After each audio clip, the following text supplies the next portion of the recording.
pixel dust through the cold relentless thrust. Streaming worlds in constant flux, electric veins, chaotic rush, restless voices, static cracks, solitude and neon tracks. Curiosity streaming the light through the chaos, endless fight. In the glow of a midnight screen, seeking truth in the unseen. Why is single reality torn? As heartbeats in the digital storm, faces flicker, fading gleam, caught within a cyber dream. In the silence of the bite, searching through the endless night, restless scream against the void, hope and fear become alloyed. Curiosity streaming the light through the chaos, endless fight. In the glow of a midnight screen, seeking truth in the unseen.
Dudes, welcome back to another stream. Here we are again. My heavens, welcome everybody.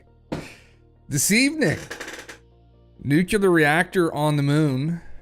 Oh my god, disclosure this year, and big black triangles incoming, among other topics. Those are just the main talking points, but welcome everybody. Hopefully everybody's well.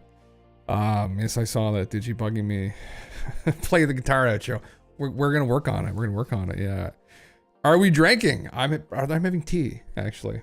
It's slightly warm out, but I thought I'd have a tea.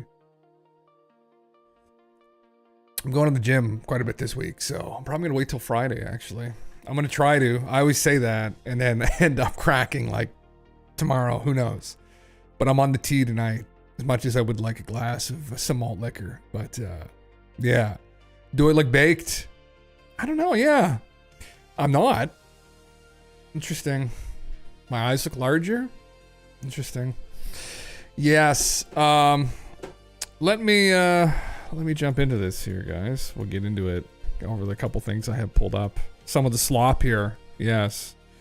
Yeah, Chinese eyes recalled it back in the 80s. Is that what they were called? Chinese eyes.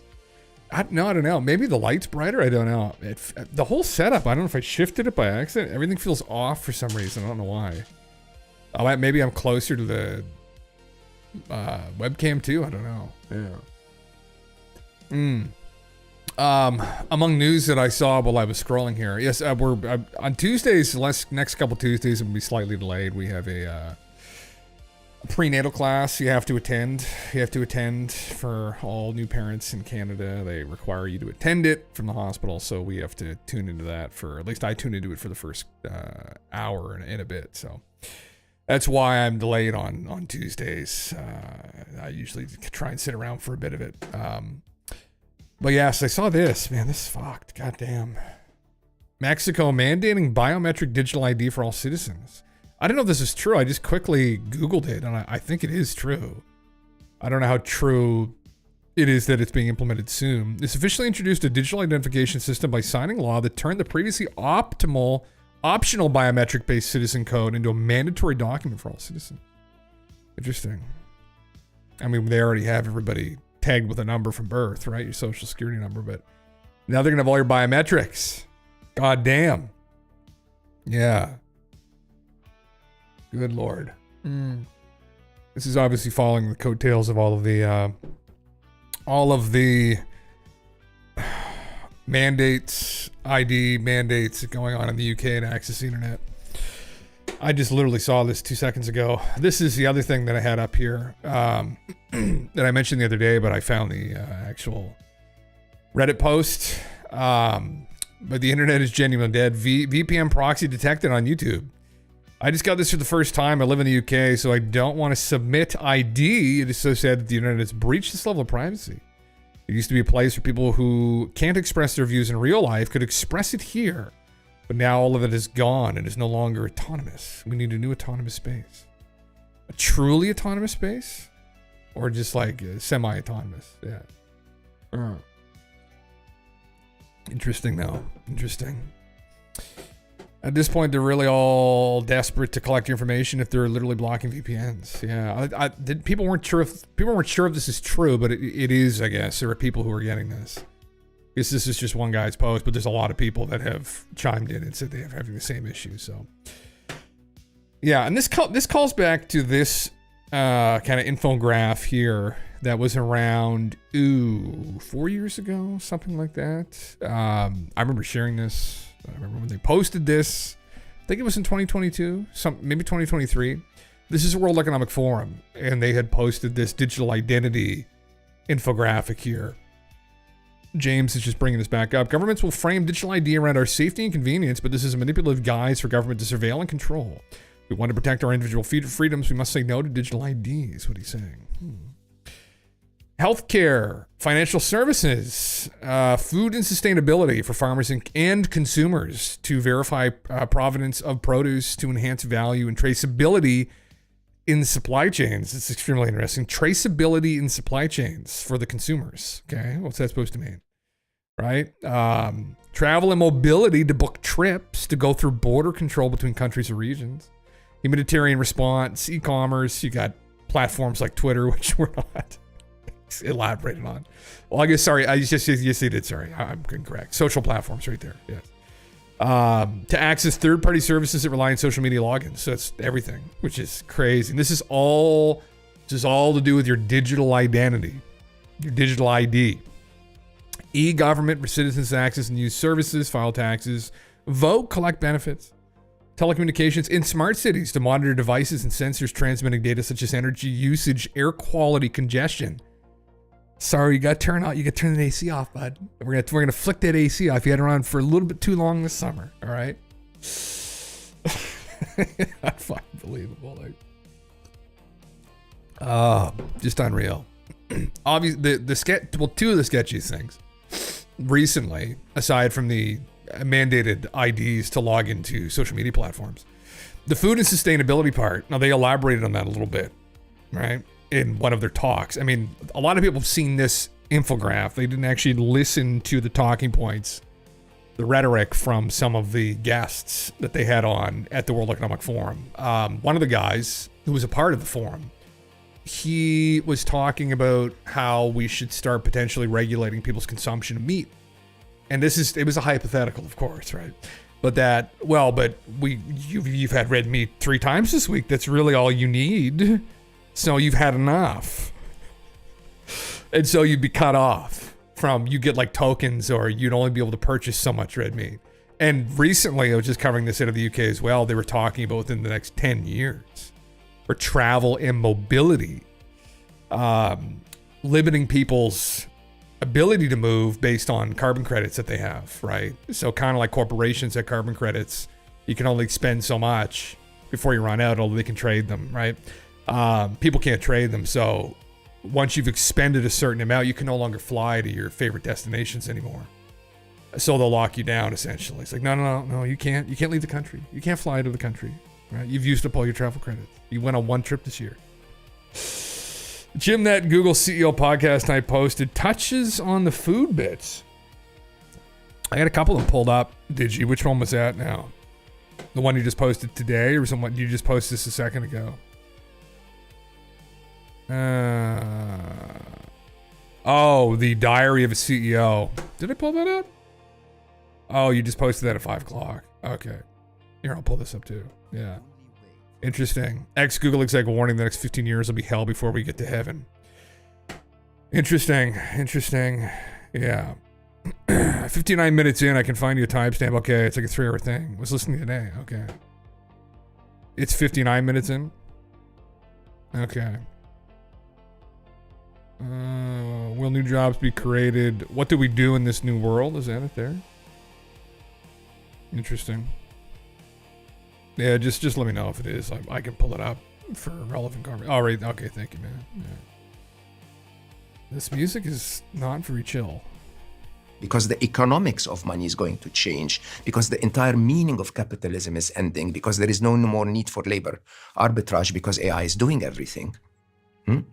Just with the $2.4 trillion we save in explosives every year, in arms and weapons, just for that, universal health care and extreme poverty, you could actually, one of the calculations is you could end combat climate change meaningfully for 100% of the military budget. But I'm not even sure it's really about the money. I think money is a measurement stick of power, right? Exactly, it's printed on demand. So even in a world where we have superintelligence and money is no longer a problem. Correct.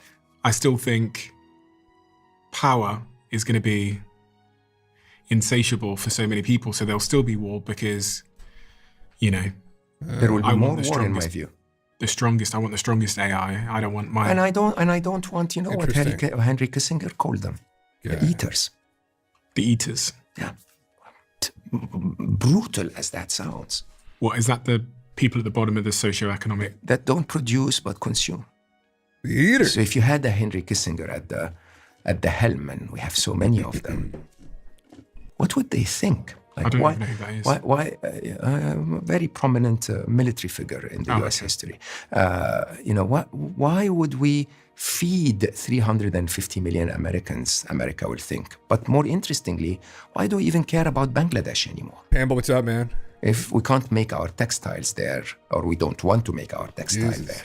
Do I imagine throughout human history, if we had podcasts, conversations would have been warning of a dystopia around the corner. When they heard 100%. of technology and the internet, they would have said, oh, we're 100%. finished. And when the tractor came along, they would have said, oh God, we're finished because we're not going to be able to farm anymore. So is this not just another one of those moments where we couldn't see around the corner, so we forecasted unfortunate things? You could be. I'm begging that I'm wrong. Okay? I'm just asking if there are scenarios that you think that can provide that. Mustafa Sulaiman you hosted him here. I did, yeah. He was on the show. The Coming Wave. Yeah. And he speaks about pessimism aversion. Okay. I guess we'd have to define, who defines what value is, right? Like what is objectively, what is value, I guess. Yeah. He defines it. What was his definition, I guess? Like somebody that contributes something to civilization, essentially. Yeah. It's defined by productivity, Granny. Well, define productivity, right? Like for who? For what? Human interaction. No, productivity is the problem. That's what he's saying. Humans are far less productive than AI can be. Yeah. I mean, the problem with AI is that AI, as it is not a self-conscious being yet, cannot ask the questions, right? So we still need people to guide it, I guess. Yeah, that's what he's saying. Capitalism's aligned value with the wrong metric. Okay, yeah. Yeah, there are limits to what AI can achieve, though, and that bridges into the creative spaces. But for the next 20 years, go learn a trade. Become a plumber. Yeah, I mean, I just tuned in. Not sure what the convo is. Yeah, no worries, man. This gentleman was, well, I guess Digi essentially just laid down what he was just saying there. We were just talking just before we went to this clip about digital ID and the government effectively monitoring everybody's activities, not just on social media, not just where you spend your money, but how you spend your money, what kind of food you're buying. Is that food contributing to climate issues? According to them. Are you traveling too much? Is that contributing to issues that's affecting the global elite? And corralling people. For people that missed this, 2 years ago, was it 2025? 2 or 3 years ago, they had a talk at the World Economic Forum when they introduced this. And this was going to come in with the vaccine mandates. They were going to have, this was a convenience that they were going to try to, and they were working on this in many Western countries. But it kind of fell apart. People were too busy with other things that happened with COVID. And they were going to roll this out, and they're still trying to, but obviously there's pushback. And I've gone over some of the rhetoric recently and unpacked it, and I don't trust any of them, honestly. But yeah, but once it gets there, you're going to need to rebuild your plumbing skills too. But right now, be a plumber. That's the take. Not my words, his. Yeah, if you're aiming for an ops job in 2025, there's bad news ahead. Oh, yeah. Well, yeah, we'll have to try and... How will people handle that, I guess? I mean, even plumbing, though. You got to think there's going to be, obviously, we'll need people to go and install the toilets. We'll need people to build houses, but that's another thing that in the next couple decades will probably be automated to a high degree, where people will be living differently. So then people will be a carpenter, and then we'll bring in smart houses that get laid down with a robot out of concrete, and there's no lumber involved anymore, right? Save the forests, right? Just use the rock. So now we became a plumber, and now we became a carpenter and a plumber, and now we smart houses. Now what are they going to do? Yeah. Oh, does he? Okay, yeah. This is an old story. This since day one. They wanted this since day one. I saw a very interesting sitting from 2010 from a German theoretical professor sitting in front of the German government. He's pretty much explained how they will analyze how social media and take out the spaces involving to control and attribute real democratic processes. See what the people want. He predicted that they don't do that. Social media will exactly become what it is now. I have to rephrase that. I'm drunk. Corey, that's okay. I got the gist of it, I think. Pete, I think I've heard of him. I've heard of him before. How have I heard of him? Did you like him before, Corey? Or have I run into him somewhere else? Honorary Professor of Organizational Psychology, University of Bremen, professional consultant for collective intelligence. Processing of complexity and autonomous order formation, intelligent networks, interdisciplinary work, focused on the application of collective intelligence to economic and social developments. Okay, interesting. How do I know that name? Maybe there's someone with a similar name. It's funny. Was he involved? Sorry, was he involved with the World Economic Forum, Korea? Maybe that's how I know of him. Yeah. Hard times lead to utopia, maybe, but only if we align things correctly. Yeah. I mean, so like we had an issue kind of similar to what it wasn't really to do with AI, but it was to do with industrialists and these very wealthy corporations here that employ a lot of people. They, to move their industry forward, need more and more. Well, at least they did 10, 15 years ago. Now that's going to change, I'm sure, with AI. But they did need more and more people to work for them to run their plants and their factories.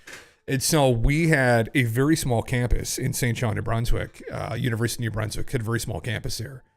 And their big campus is in Fredericton. Like it's a big, like Harry Potter looking school. It's a beautiful place.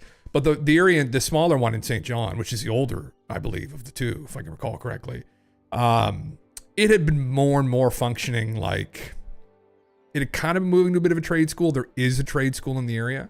But what had happened is they wanted this polytechnic, or they wanted a full-blown trade school. They essentially, what the Irvings here in Atlantic Canada were trying to do was they wanted to do away with the arts, because they looked at the arts programs and even science programs to some degree, although they do need chemical engineers.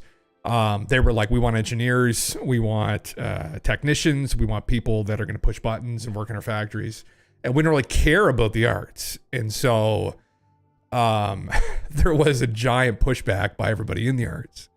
And the guy that I studied under very passionately went out and did a very wonderful speech arguing against that idea, in that, like, listen, we don't just want a bunch of factory workers here. We want people to have a higher learning in different areas as well. I mean, people who love history, or people who love philosophy, for instance, or English literature. I mean, those are all extremely important things that don't just contribute to industry, but those people end up contributing to the overall culture of Atlantic Canada, right? And so it's particularly in New Brunswick. And so if you strip that out of the area, you're just creating some kind of industrialist nightmare, right? Like Birmingham in the UK, for some of you that probably lived there. I mean, back in the 60s. I mean, it's not a pleasant place to be. So, you know, I know, does that pay bills to do that? I mean, you would teach at the university, I guess, but, or run a library. I don't know. There's tons of other things you can do, but yeah. There have been inventions that have changed job availability before. I imagine we can adjust and largely capitalize. Hopefully, yeah. I'll keep imagining, but try to actually answer the question without imagining. There's dead ends. Yeah, I mean, I would definitely like to see us enter into a utopia. Now, part of that, I think, is the collapse of a lot of what's wrong with our society. There are good things that capitalism has brought us, but ultimately where it would lead to, now this is a scary thing, because then what's going to happen is corporations effectively running the world anyway are just going to have AIs that run everything. And then it's like, who is the most powerful AI? And it's going to end up in some kind of like Armored Core. For anybody that's ever played the series, all these corporations end up like making these giant mech killer bots, and they end up fighting each other. And that's essentially who runs the planet in the end. And then they end up destroying the planet, fighting each other, using AIs that build giant killer bots, and people effectively are just piloting these, fighting each other for different corporations, all this, like mercenaries, or it's crazy fucking dystopian hellhole. So AI Psychos, yeah, so that's the thought experiment in the podcast. So you're sort of on the right track with nuance. Interesting. Yeah, I mean, what do you do? I mean, this, you know, hence why we still need people to ask Good questions evening, I'm about Lisa things. Carter. A new skate park just opened at the White House, and President Donald Trump is stealing the show. Here's the story. The White House skate park is Holy open, fuck. and President Trump has been Big here D. since dawn, dropping absolute Big D. hammers. Skate tricks that have everyone buzzing. Hit that 900, Don. He's been dropping hammers all day. Crowd stunned. Guy hasn't missed a trick since Jesus. sunrise. Trump caught on a hot mic today talking about the moment the 46th president showed up to skate the park today. Let's go to the audio. Oh, wow. I had no idea President Joe Biden was just another scooter fag. Why would anyone ride a scooter? It baffles me to no end. The supreme leader of Iran made a surprise Jesus. appearance at the White House skate park grand opening, and here's what President Trump had to say about it. Can you believe it? Total fruit booter. Unbelievable. Now we know why Bibi bombed the hell out of them. Oh my God. Him on the rollerblades. Jesus. You become a plumber, man. This is a month already. I had no idea. Yeah. Fruit booter. Jesus. He's pretty niche, but he predicted stuff that is happening now in the German political sphere, that the governments will go at some point, go in opposition, restrict these dynamic spaces in the internet, which push democracy demands of the general public. Interesting. The cyber stuff he postulates is pretty abstract. I've had parts of that in work and organizational psychology. As I said, this theory predicted the need of the elite governments to create online IDs because they failed to adapt democratic processes. Yeah, that happening on the internet, like the COVID phase, for example, people phrasing opinions in need but get shut down. Yeah, I've kind of heard similar rhetoric over the years, Corey, or not that was his argument was necessarily rhetoric at all. It was very predictive and very well thought out by the looks of things, but worries of this rhetoric coming from the government. And really, it's coming from the elite. And I think that's a better way of putting it. I mean, it is people's governments, but ultimately who's sailing the ships of state are not the people. I mean, these are representatives elected by the people, but they're elected into an elite space, and they're ultimately aligning with the needs of the elite, not the people, by making those decisions, clearly. That'd be my argument. And I just think it's not a step in the right direction. But, I mean, how do we take the right step? I don't know. Yeah. Like we're going through a collective internet addiction right now. We're seeing these things normalize for people. We'll get back into meat spaces like in the 90s. AI is going to teach people not to trust internet, and we'll see things pulled back. It's my prediction. Could be wrong, though. Interesting. Well, I mean, maybe, man, with AI, I mean, very possibly. Well, I know with the government-issued IDs on the internet, it's very sad, but that will absolutely stifle people. That will absolutely stifle people wanting to go online. And if there's no anonymity, I mean, people just aren't going to have, you're not going to have spaces like 4chan. I mean, people are going to go to the gym. They're going to go to the gym. They're going to go to the skate park again. They're going to go to the park to have conversations with people in private about things like, and which maybe there'll be something positive that comes of it. It is unfortunate we had that kind of golden period, well, to some degree. I mean, obviously they could always find you if they probably wanted to the last couple decades, but you were off their radar. Now if people sign up, which people may be stupid enough to do, and then espouse the same hateful rhetoric on Facebook about Starmer, I mean, they will get a knock on their door. They may get pulled through their window. Who knows? The thing about the Cruz guy is he said all that in front of the Merkel government and told them all this will happen. Yeah, well, according to, I'm sure maybe he had his rationale for why they shouldn't do what they're going to do, or if you don't do anything, it will inevitably lead to this. I mean, he died in June 2015 due to heart failure. Shit. I mean, maybe that's what they always wanted, though. They wanted this kind of control, ultimately. They wanted to track, monitor people. They wanted a tighter grip on the population for whatever reason. In 2010, he did. Okay. Yeah. Interesting. He wrote over 200 scientific and popular publications. Jesus, huh? And then he just died of heart failure. Christ. He wasn't even that old, for God's sakes. He would have been 60. It's not even that old. Man. Wow. Well, we'll see where we're going to go, I guess, Peter. I don't know. Should people get a trade? I mean, it's not a bad idea, obviously, right? I don't think it's a bad idea. I don't like the idea that everybody's streamlined into one thing or work with your hands, right? I mean, there's all kinds of different people out there, and we need all kinds of different people. Can people make a living doing things like, for instance, philosophy? Talking on the internet. You can, if you're lucky, you can build a big enough community, which, is obviously we have a small group of people here, but that's very difficult. Especially when you're talking about audacious things as we go along here into this new age. Old Jim's going to get pulled through his window one day, probably midstream, if we keep things up. So would you be safer to become a plumber or a carpenter? Maybe. I think really we just have to push back against that a little bit. I mean, there definitely has been, when you look at it though, objectively, like people working, like you need to get a job. It's like, what? I mean, it's been something that people have kind of always had to do through human history. It's like, well, what is a job exactly? Like, you need to be employed. It's like, okay, well, what does that actually literally mean? I mean, well, okay, like what do you want to do? I get you need to do something with your life. You definitely need to contribute something to civilization, to people, but this idea that you need to just go be employed somewhere. I mean, you need money is actually what you literally need. You need money. You need money to survive in this economy.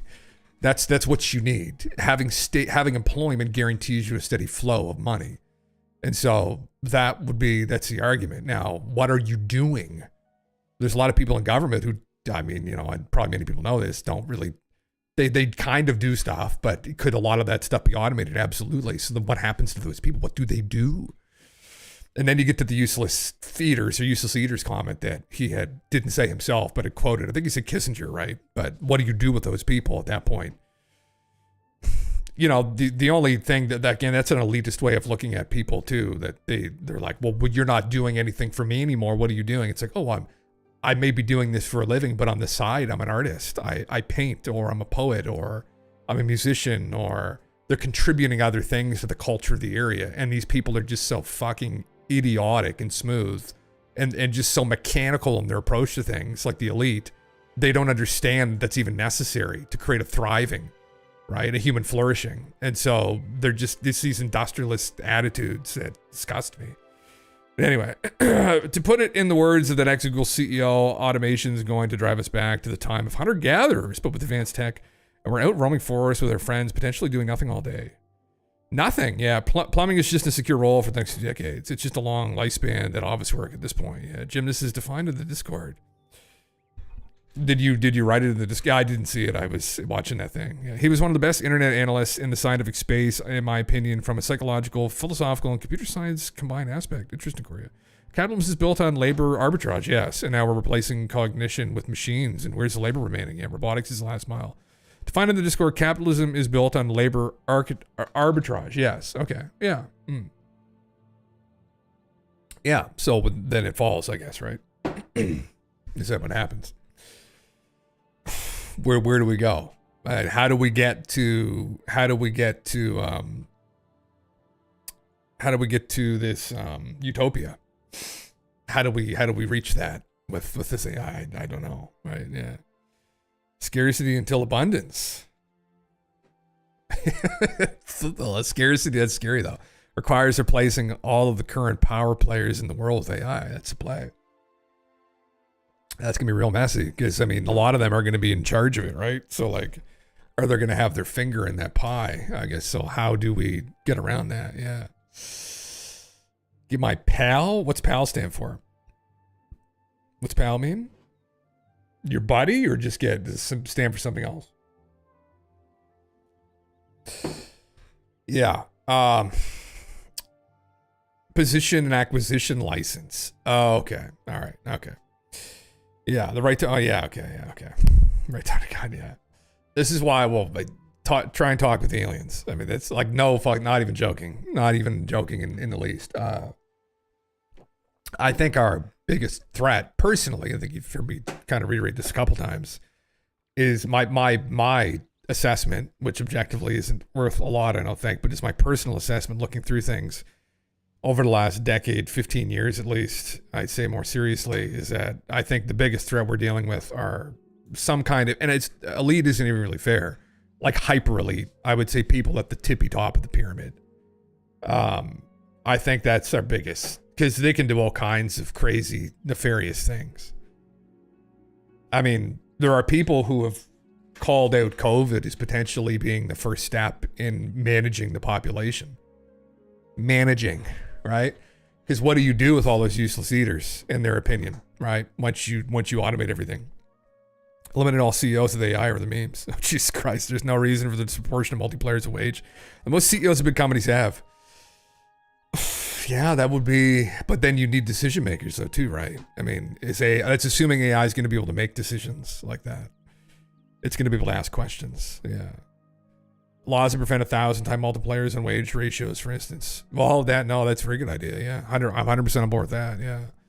There's a huge, well, that gets back to the disproportionate wealth here, the wealth gap between these hyper elite and however they've acquired their wealth by manipulating and abusing the system, probably in most cases. How do you reckon with them? Yeah. Will AI be able to? Are they going to be in control of it?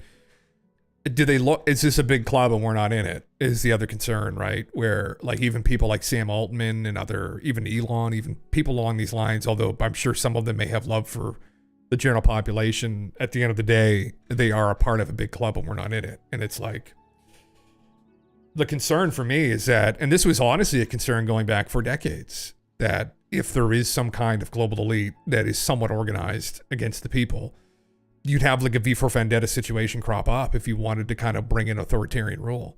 And what's a great way to do that? A pandemic is great, actually. Hence, when this had happened, a lot of people were raising the alarm, like, well, was this an accident? I mean, we should get to the bottom of this.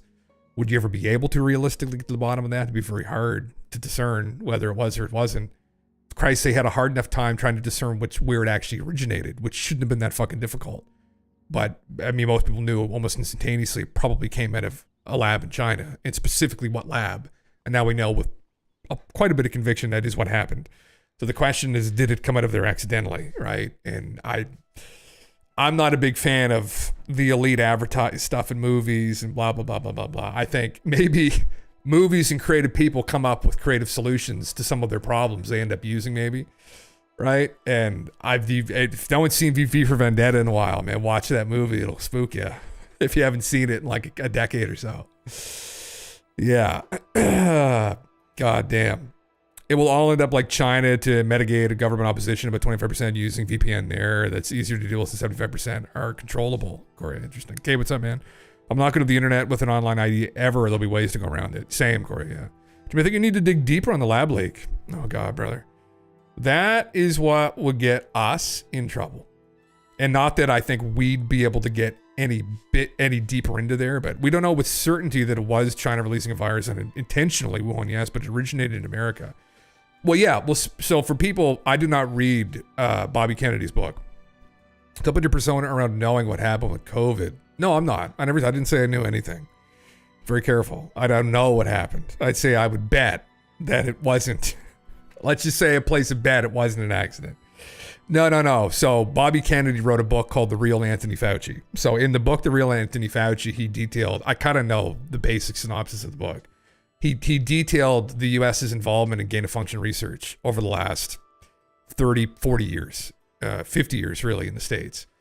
And what had happened was, I think it was during Obama's administration, there were a lot of virologists in the States that were very concerned about some of the work some of these idiots were doing with very lethal viruses. And there were a couple incidents that had happened where they thought there may have been a leak. And so they said, no, this is way too fucking dangerous. Outlaw this.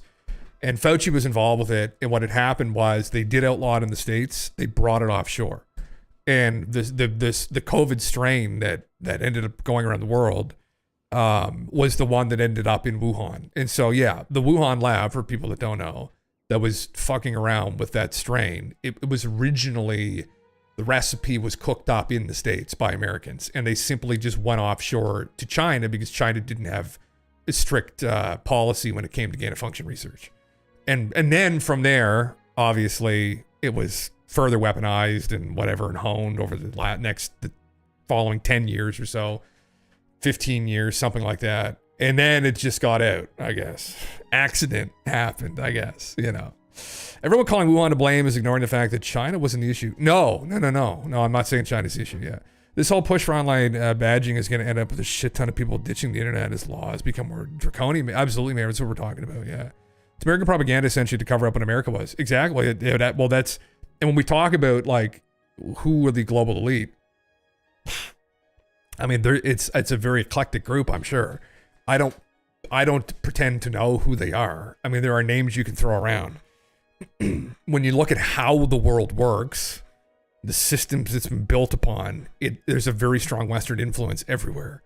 I don't know if ultimately they were Western for. Let's just say hypothetically it wasn't an accident out of that lab in Wuhan. Who would have been involved with doing that? I mean, you just go to conspiracy theories, and then we don't know anything with conviction there either. But you go to like, there is one that had floated around, which I've talked about here ad nauseum from Project Camelot. There was a guy, and I don't know if this is fucking true, but it's very interesting. He was a ex-military dude who worked in the financial district in London. He was a Freemason, and he was in a meeting that he probably shouldn't have been on. He was quoted as saying, and there were a lot of very important people there that are a part of this group, Freemasons there in London. And there were like heads of state, head of the police, like Scotland Yard, people of that equivalence at least. And they were talking about how they were going to corral the West in the world over the next decade or two. Like this is in 2005. And they had the plan. They had a plan. They wanted a limited nuclear war in the Middle East between Israel and Iran. They wanted a broader exchange between the West and Russia at some point, but they also wanted to release a virus in China that would effectively allow them to lock down the planet. So it's a play that's been played in different hypothetical scenarios or in fiction many times. So you just do wonder, was it an accident? That's even more dangerous for the powers that be. Corey 1111 tipped $5. Treat yourself with another Paulanovites and soon. I also don't want to give Bezos a share of my tip lol. Thanks, Corey. I appreciate it. Bless. God bless. Yeah, fuck Jeff. Fuck Jeff. He's part of the global elite. Although Jeff did work his way up, but you know, a lot of people that hate Amazon. God bless. Yeah. Yeah, that because the only shit these people will have to entertain themselves are things that disrupt their power throttle. Yeah, the question of citizens under tyrannical governments will play the badging game. Everyone watching the UK right now, for example. Exactly, yeah. I don't know. I'm curious. I would say there'd probably be a preponderance of people, young people, old, very old people who will just put their ID in there. Yeah, which is I would love to know if they ever got these statistics out. But yeah. Tweaks, what's up? Bitcoin and leave. God damn it. Accountable punishment for lawbreakers in Canada. The legal system's falling apart because they can't deal with the number of immigrated criminals playing the catch and release game. I know, man. Yeah, it's not a good look. And in the UK, it's even worse right now. And it's creating a lot of hate among some of these populations for people that have immigrated properly and are doing nothing wrong and are working hard, and they're catching flack for all these idiots. And it's a problem. Like, if you don't deal with these idiots, I mean, you're just creating a bigger problem for yourself. And I genuinely don't know what they're doing. It's such a disaster. And I don't know. I think it's just, it's a disaster. It's a train wreck in slow motion. And then they're trying to get a grasp, like this desperate grasp on power while that's in motion, that it's just going to make a giant fucking mess, of course. But that's what always happens. Yeah. More inclined to say let Canada keep going to shit until they want to be part of the U.S. so we can give them guns to deal with it themselves. Well, brother, that's probably not too far away, honestly. The legal system's so fucked up, I don't know how the fuck they begin to fix it. Well, yeah. For gun rates being paid USD, there are other advantages Canada has. We have all to lose in terms of natural resources. Yeah. Oh, yeah. I can't imagine anyone in Canada would willingly join from who I've talked to. I mean, listen, I've considered moving to Colorado many times, brother. Many times over the last 6 years. If it wasn't for how financially ruined I was because of what had happened, I probably would have, right? Because of how bad it became. But is it any better now? Not really. But at least Justin's gone. That imbecile's left. But now he's dating Katy Perry and living a wonderful life. And God, I hope he doesn't. God, I hope he doesn't. Yeah. Yeah, stream elements you get all without the Twitch fee. Yes, yeah, that's what I'm using, Corey. Yeah. You know, it's God bless. Yeah. Moved to Germany from England 10 years ago. Can't believe the route they've gone down. Can't believe after Brexit it's now come to this. Assumed it would have happened in Germany first. So yeah, that's the thing, man. You never know, right? What's going to happen? You never know how things are going to be different, right? Yeah. Well, I mean, I know in Germany there was some similar rhetoric recently about implementing something. In Mexico, I just went over, they have these mandated biometric system they want everybody to use now, and it's all happening at once. But again, is it a global conspiracy? I don't know. I think it's just, again, the global elite in these different countries being like, fuck yeah, we should do that. Right, now's a good time. Maybe I was like, oof, I don't know. I mean, listen, last time there was a real push against the ruling elite. It was a long time ago, and they were a very different breed of people. They were unlike us. They were just very different. And I don't know if now many of us have it in us to do that again. And it's more complicated now too, because we don't know who these people are. We don't really know who to fight against. It is just our governments doing this to us, and it doesn't make a lot of sense sometimes until you start really thinking about it. Yeah. If you're accurate, you can airdrop now. Wait, send you GPS, calls an airdrop, learns to type. Oh, heavens. Fucking Christ, yeah. French Revolution style, bro. Well, yeah, or the American Revolution too, man. Yeah. Another example of where they push back against that rule by blood, right? So, again, those people were a different breed than the people that are alive today here. And I would bet that a lot of people would just acquiesce. I think clearly the people sailing the ship of the state here in the West as a whole, because I'm assuming there's a group of them, they know not to turn the water up too hot, because there is always the risk that you do run. Well, France, still, you got to be careful with the French. You know, they'll still say, fuck you. We're not fucking, doing any of this shit. They'll just stop working. And like, that's great. I love it when that happens there, where they're just like, no, fuck you. We're not going to get the food out of the fields now until you fix this. I wish people in other countries had that kind of conviction, but as they slowly turn it up, But this is a notch. Personally, I think this is a notch. But yeah, I wish I had the power to drop like 100 crates into Montreal and Calgary. Yeah. God damn it. Montreal's already French. They know how to revolt. Bernie need to hold the line. Yeah, I don't think anybody in New Brunswick's going to be revolting anything. Yeah. Pauline or Wisen is about $5 Canadian, just to be sure. Yes, it is, Corey. I blast. Yes. Yes, it is. Yeah, thank you. Yes, I will be getting one on Friday. I will absolutely. Thank you. If you can believe that, it's $5 Canadian, which is, I'm sure I think you guys have said it's like $1 there or something. You got to listen to the Tucker Carlson, Candace Owens podcast. It'll blow your mind right open about France. Oh, why? What did they say? I didn't see that. Yeah, it'll happen everywhere. 80% of people are NPCs. I'm convinced. I don't know. There's definitely a portion of the population that is, man. I think it's most, I like my encounters with people is, and this happened through COVID, where I think like most people are good. It's just most people just really don't like being uncomfortable. Hence how we get into these problems to begin with, because they don't want to critically think about any of this. Why? I don't think it's because they're incapable, personally. I don't know if it's even because there's no player behind them. I think it's because they just don't like being uncomfortable. And that might be a consequence of the easy times that we've had, right?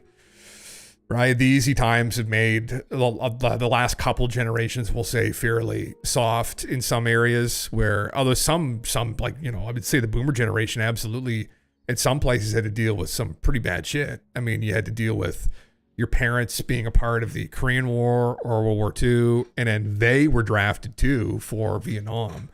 But the last couple generations, I think we've just become very coddled. They've been easy times. And in easy times, dealing with difficult truths, it's like, if you've never had to deal with a real world scenario, it's how you're going to react to it. And I think COVID was an example of that, absolutely, for me. And I never really, I mean, I've had a couple shitty things happen in my life, but nothing like that where everything was jeopardized. I was in the tourism industry. At a university, again, what I wanted to do was philosophy, but I was working with my father and his business partner in the tourism industry, and I was going to take over that business is what I was going to do. And completely decimated, completely destroyed. In some areas, in smaller areas, like in southern New Brunswick, it still doesn't come back, still fucked. It'll be permanently fucked. And I just saw everybody's reactions to that, and it just was not good, and no one knew what to do, so. Yeah. Jim, I didn't know this, but apparently Candace Owens did a big series on Bridget Macron and now is facing her and Mr. Macron in court against allegations and really dank shit tied back to Epstein. I know she had called his wife a man. I saw that. Bridget is like 30 years older than Macron and groomed him. For starters, they hooked up when he was like 14. Yes, I knew that. And when Owens started looking into Bridget's history, there was a whole weird vibe around being shut down by media and threats and a bunch of stuff that led to court. Ultimately, we don't know what's what, but the things, there's things that don't add up in France. Steal the air and be part of a larger pedophile ring. Well, that would technically be classified as the actions of a pedophile here in Canada, brother. Yeah, very disturbing shit. And they're still married, so. Yeah, it's pretty fucked. Pretty dark shit. Well, even here in Canada, man, there were, I shouldn't even say that, honestly, allegations against some other political figures. Well, I mean, this is public knowledge, but Justin Trudeau was involved potentially in some inappropriate conduct with a student that was under the age of 18. And there was a cover up and money, she was paid off essentially. And again, there's all kinds of shady shit that's going on here. Yeah. She's a brother. I don't think she is personally. I think she's, people were like, there's other like memes out there. You're like, maybe, I don't know. But I personally don't think that she is. I think she just kind of has her look. But I mean, clearly that's fucked though. That's fucked either way. That whole relationship's fucked, man. It's, I don't want to think about that. Yeah. Yes. Well, she's a man allegation. Owens tried to dig into it and just couldn't disprove it. And that's what started the whole thing. Yeah. If you touched on European aristocracy being almost entirely made up of a global cabal for the last 1,000 years in the media, you lose your job, man. Well, yeah. And that's the other side of this too, man. That, I mean, I don't know. You know a lot about that, Kay. You've kind of gone into that a little bit about being the Khazars and whatnot and the Khazari mafia. And I don't know enough about, I vaguely acquainted with it, but the Freemason stuff is something I was a bit more acquainted with, or the Rosicrucians. Is it Malta? What's the other one? the other group that's out of Italy. Are they the Rosicrucians? No, there's another group. But there's a couple different societies that definitely seem to have a lot of very high-ranking members. And it's just elitism, I think. Whatever the meme is with them, it's just elitism. It's boys' clubs to feel important and to get together and to help each other out kind of under the table behind the scenes. People from the government and industry getting together. It's kind of like the Bilderberg Club, but this is a little more intimate.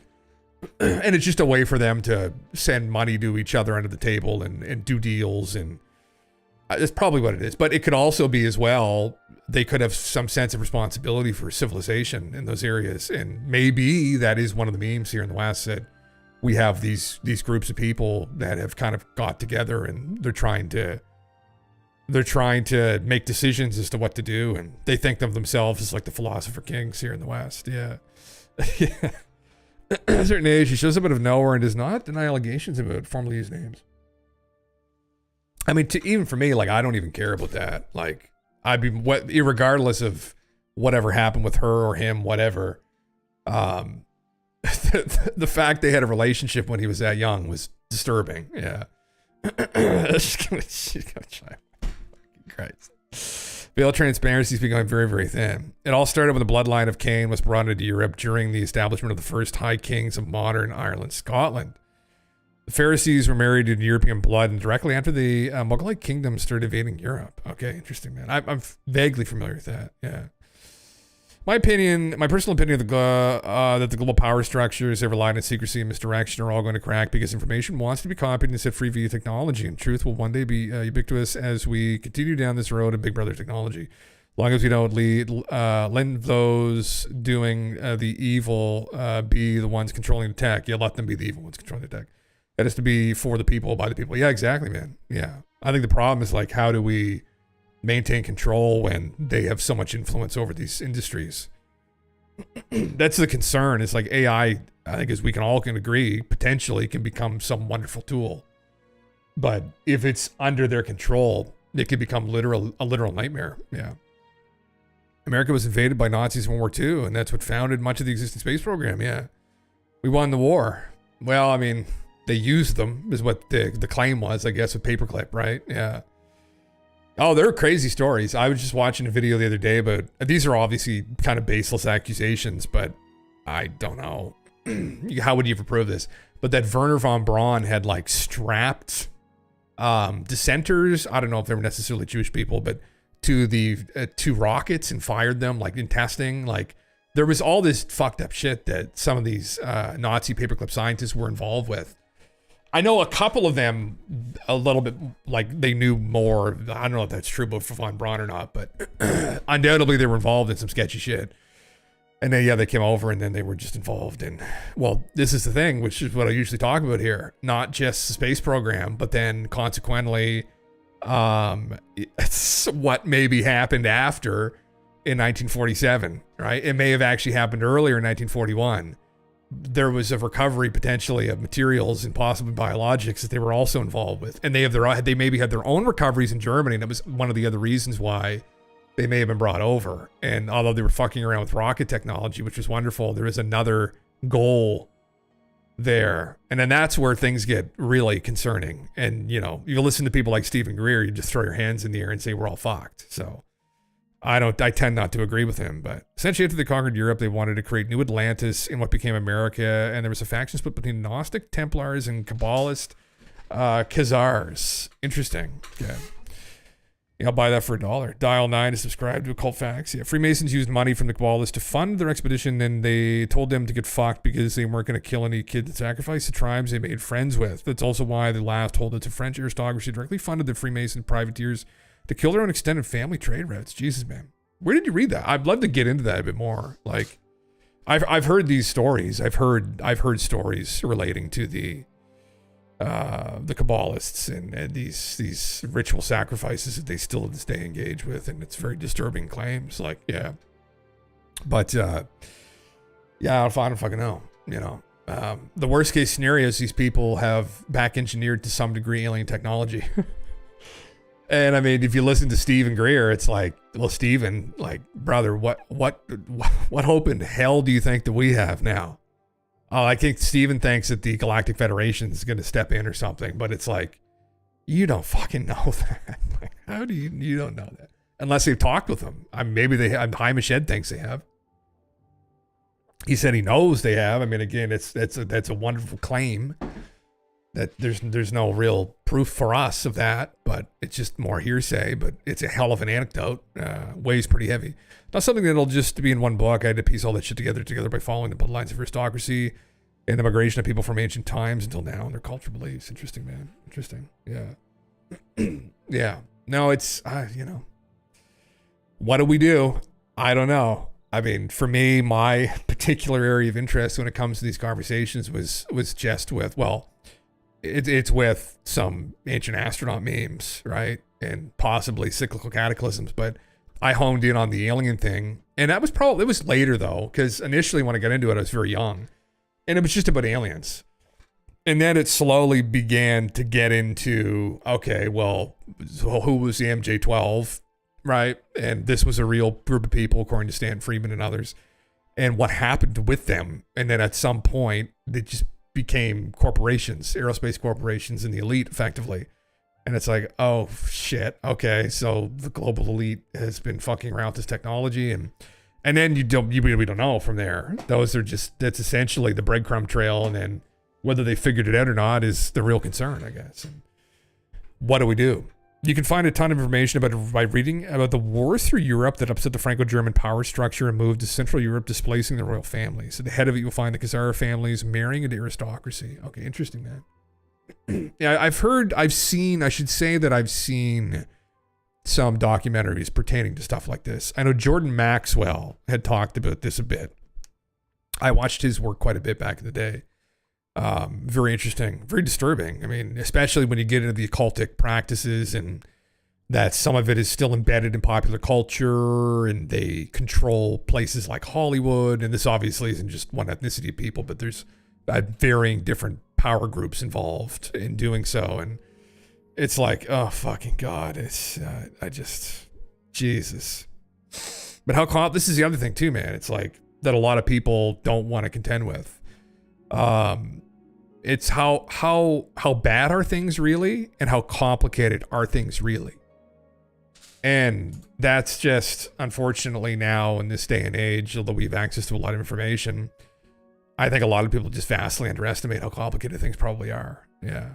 That's why Genghis Khan claimed he was a descendant of Enoch. I didn't know he claimed that. That's interesting. It goes back to pre-Han Chinese times too, from Genghis. Interesting. I didn't know he claimed that. It's interesting.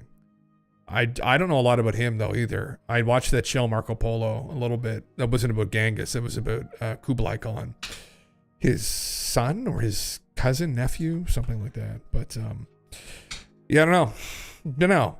I wish we could know. That's the thing. Or at least I wish I could know with complete conviction and know who these people are and what the fuck's going on. But I think we have an idea, but at the end of the day, we're still just left in the dark. It's like I think the only thing we can watch now, and I think this is a big thing about COVID, through COVID, absolutely, in my personal opinion, the hand got revealed. At least to people with a couple brain cells, the hand got revealed. There was clearly a hand that was moving in concert, with all of these other countries and the actions that they took, and it was pretty. I think it was fairly obvious. There was a goal there. There was a lot of coordination. Obviously, you had to have coordination within a pandemic anyway. But that there was a global elite that were very closely involved with a lot of what was going on, and it was very scary. And I really hope that doesn't happen again. So I wonder if there are any descendants of Genghis in chat. Fuck, probably. Actually, probably a couple of you. I don't know. I don't think I would score on it because my bloodline was fairly isolated for a long time. So, and there hasn't really been a lot of mixing actually. Even when they came to the New World, the families that were interbreeding here all happened to also be descendants of Ireland. At least that's what the genetics, according to my brother, say. So, yeah, there's a reason why so many ancient cultures claim the Garden of Eden was around the valley just south of the Caucasus Mountains. Oh fuck, brother. Yeah. Origin of the Caucasian proper people, yeah. Not us Stephen Whites. Well, The reason why I kind of keep the talks and this shit brief usually is this is the stuff you will get canceled immediately if you have a large audience. Oh yeah, yeah, and I know specifically how and why. Yeah. Oh, I know. Yeah. I've heard it elaborated a bit more, I guess, brother. I kind of have an idea. Yeah. Yeah, and I don't know, right? I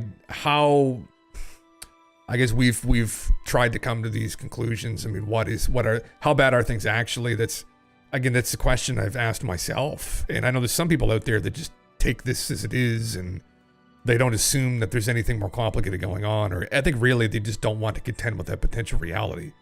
And I think it is. I personally would say it is a reality. We don't know how. There's all kinds of indications that it's really complicated.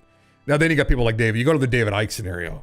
Like there's like different steps to this. Like you can step to this step, and then there's another further step, which is David's step, which is like, and it doesn't necessarily have to be shape-shifting aliens living amongst us, but it can be that the elite are conferring ultimately with off-world intelligences during these ritual sacrifices, and that ultimately what's guiding humanity are these bad aliens that are working through these occultists, and the end goal is to demise the human race or some kind of authoritarian nightmare. I don't know. Yeah, I've heard that too. Yeah, things are so bad without mass bloodshed and won't get fixed. Yeah, there's no good way to immediately educate the public on esoteric history at this level. I think all of this is just very, it's people don't want to get into that. Even that's a problem, man. Like it's a problem sometimes with objective reality. I think is it's so uncomfortable that you would just never get people to sit down and willingly read through it. And that's even with the UFO topic too, right? I think parts of that are kind of in a similar vein where I think it's not just that it's complicated. You could simplify it. It's that ultimately it's just unsettling. And I think that's one of the big problems that I don't know if you're ever going to get people to really sit down and digest it properly. Now with the UFO thing, it'd be different because if it gets confirmed they've been here, then to some degree you'll force people to, hence catastrophic disclosure. But with that kind of stuff, man, yeah, that kind of occultic behavior, yeah, I don't know if there would ever be a way to get around it. Hence, again, talk with the aliens. I mean, that's my big meme here. But like, no, I'm not even joking. Like, I'm 100% fucking serious. That if there's any way going forward into the future, and clearly there's no conscious way to do that. Maybe some people have some success with these CE5 type protocols and they see something anomalous in the distance, but then that's it. I mean, we would need a genuine intervention of sorts, really, if it's this bad.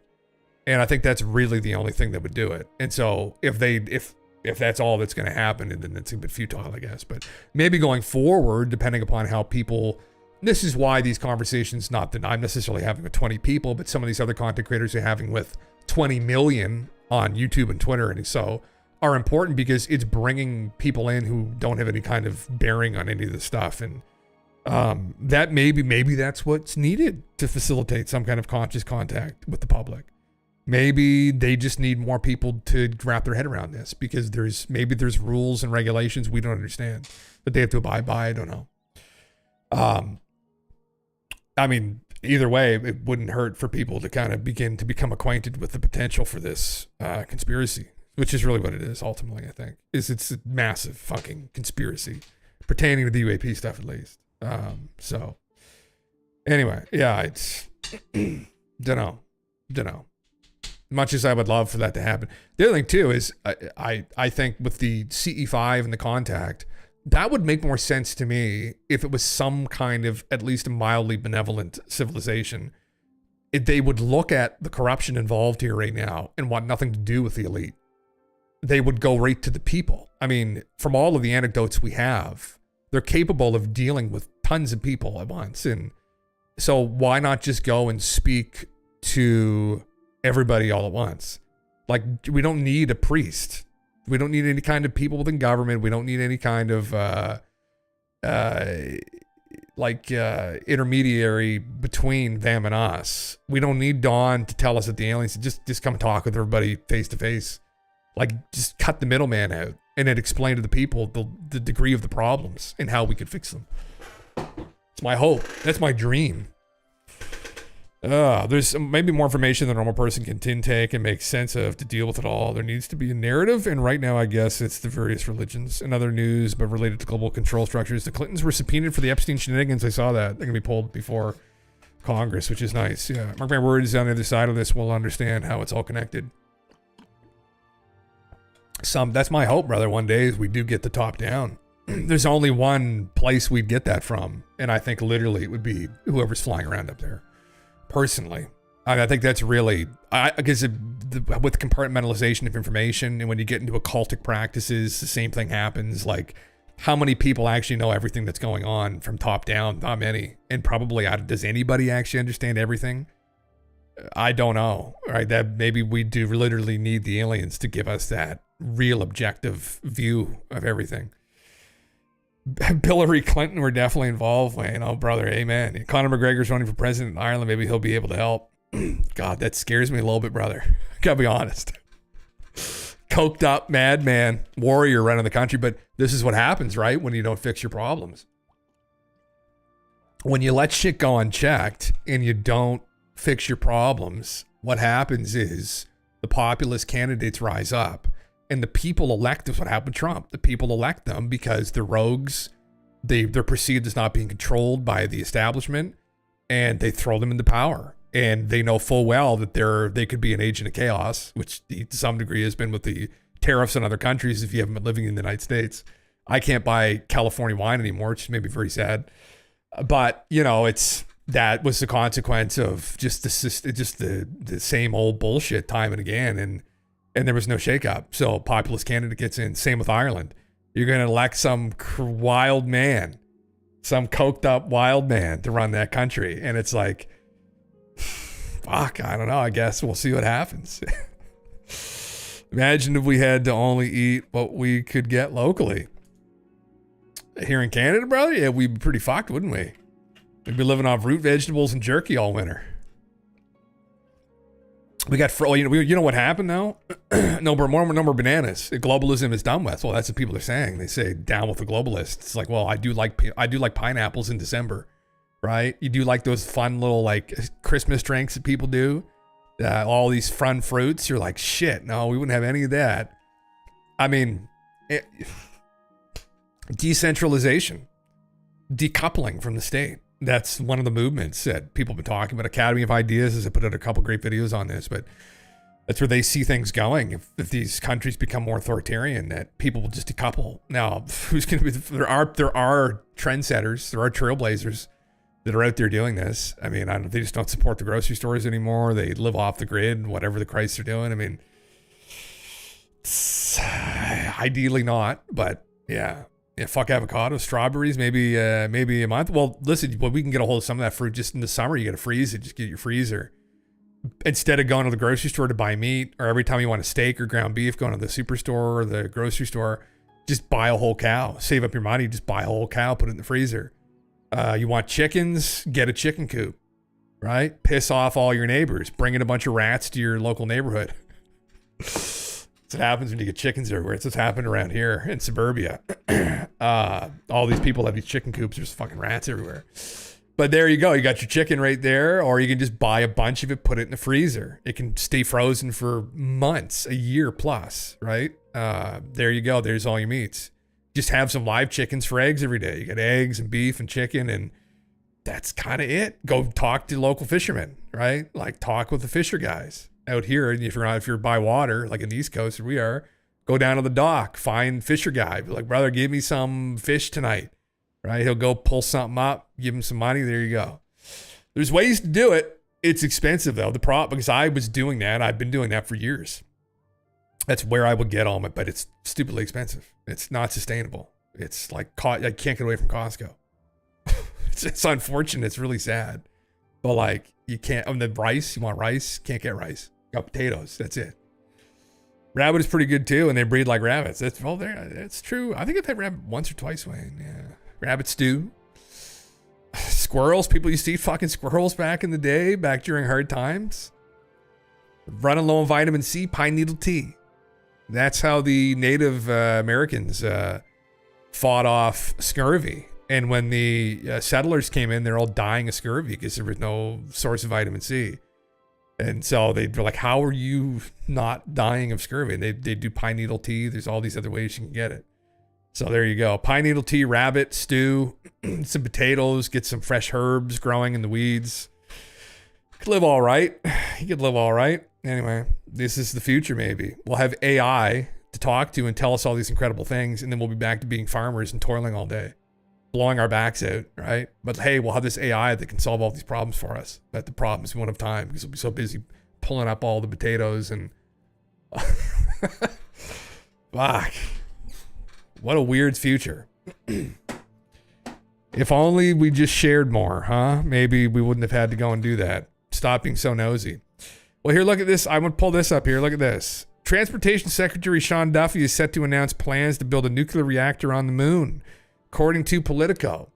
According to new documents, the United States will be announcing expedited plans for the project. Expedited.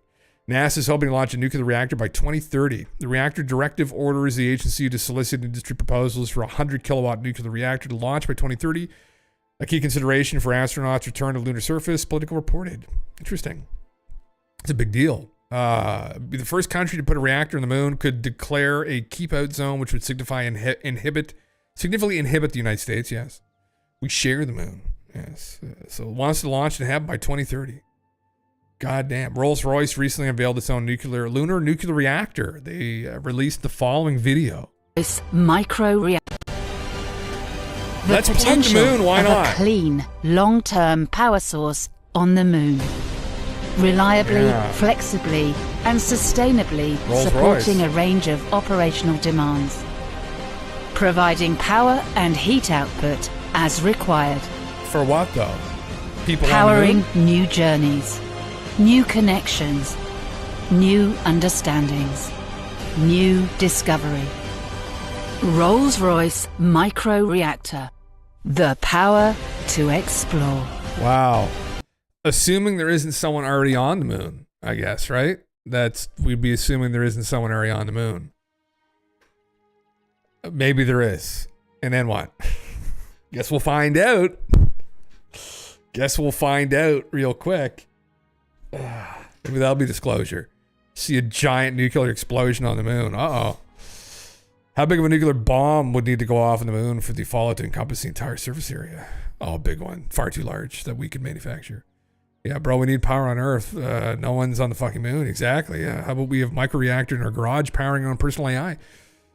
There's companies working on that, man. The business was part of the rental business I was part of above the building. The building in St. John was owned by a Russian oligarch, actually. It's funny. He came and visited a couple times. I wasn't there. Pulls in a big limo. Like, just imagine exactly what a Russian oligarch would look like, supposedly, according to people that saw him when he came. I mean, a couple actually have owned that. A lot of weird business investments. Anyway, but the company above us was a company that was working on these portable nuclear reactors. Yeah. So there are people that are trying to, yeah, or in the moon. Well, yeah, and that's where things get really interesting, I guess, brother, because is there somebody already in the moon? So I pulled up this Reddit post. I saw this. I've not read this. I just saw I saw this post. I was curious what he was going to say here. People are talking about this and relating to aliens and whatnot. Obviously, go to the moon, build a giant nuclear device. Are there aliens already on the moon? Right. You know the fucking meme. You know the fucking meme, right? You know the meme. Oh, man first landed on the moon. Oh, there you go. do. But our fungineers think it might have happened something like this. We're whalers on the moon. We carry a harpoon. But there ain't no whales, so we tell tall tales and sing a whaling tune. We're whalers. That's not how it happened. Oh, really? That's the future with AI, though. That's what's going to happen, brother. We're not going to remember what happened. We're just going to hallucinate. A nuclear reactor in the moon, a new chapter in extraterrestrial surveillance. The United States announced today to fast track the deployment of a 100 kilowatt nuclear reactor on the moon by 2030. Marks a major leap in off-world infrastructure. Fucking flies down here. Fuck. Well, much of the media's focus, has been on geopolitical competition, lunar exploration, and technological process. I'm gonna kill this fucking fly. There's a growing conversation happening in both scientific and defense-adjacent circles that intersects with a mystery stretching back more than 75 years. Giant hornet. Because it might.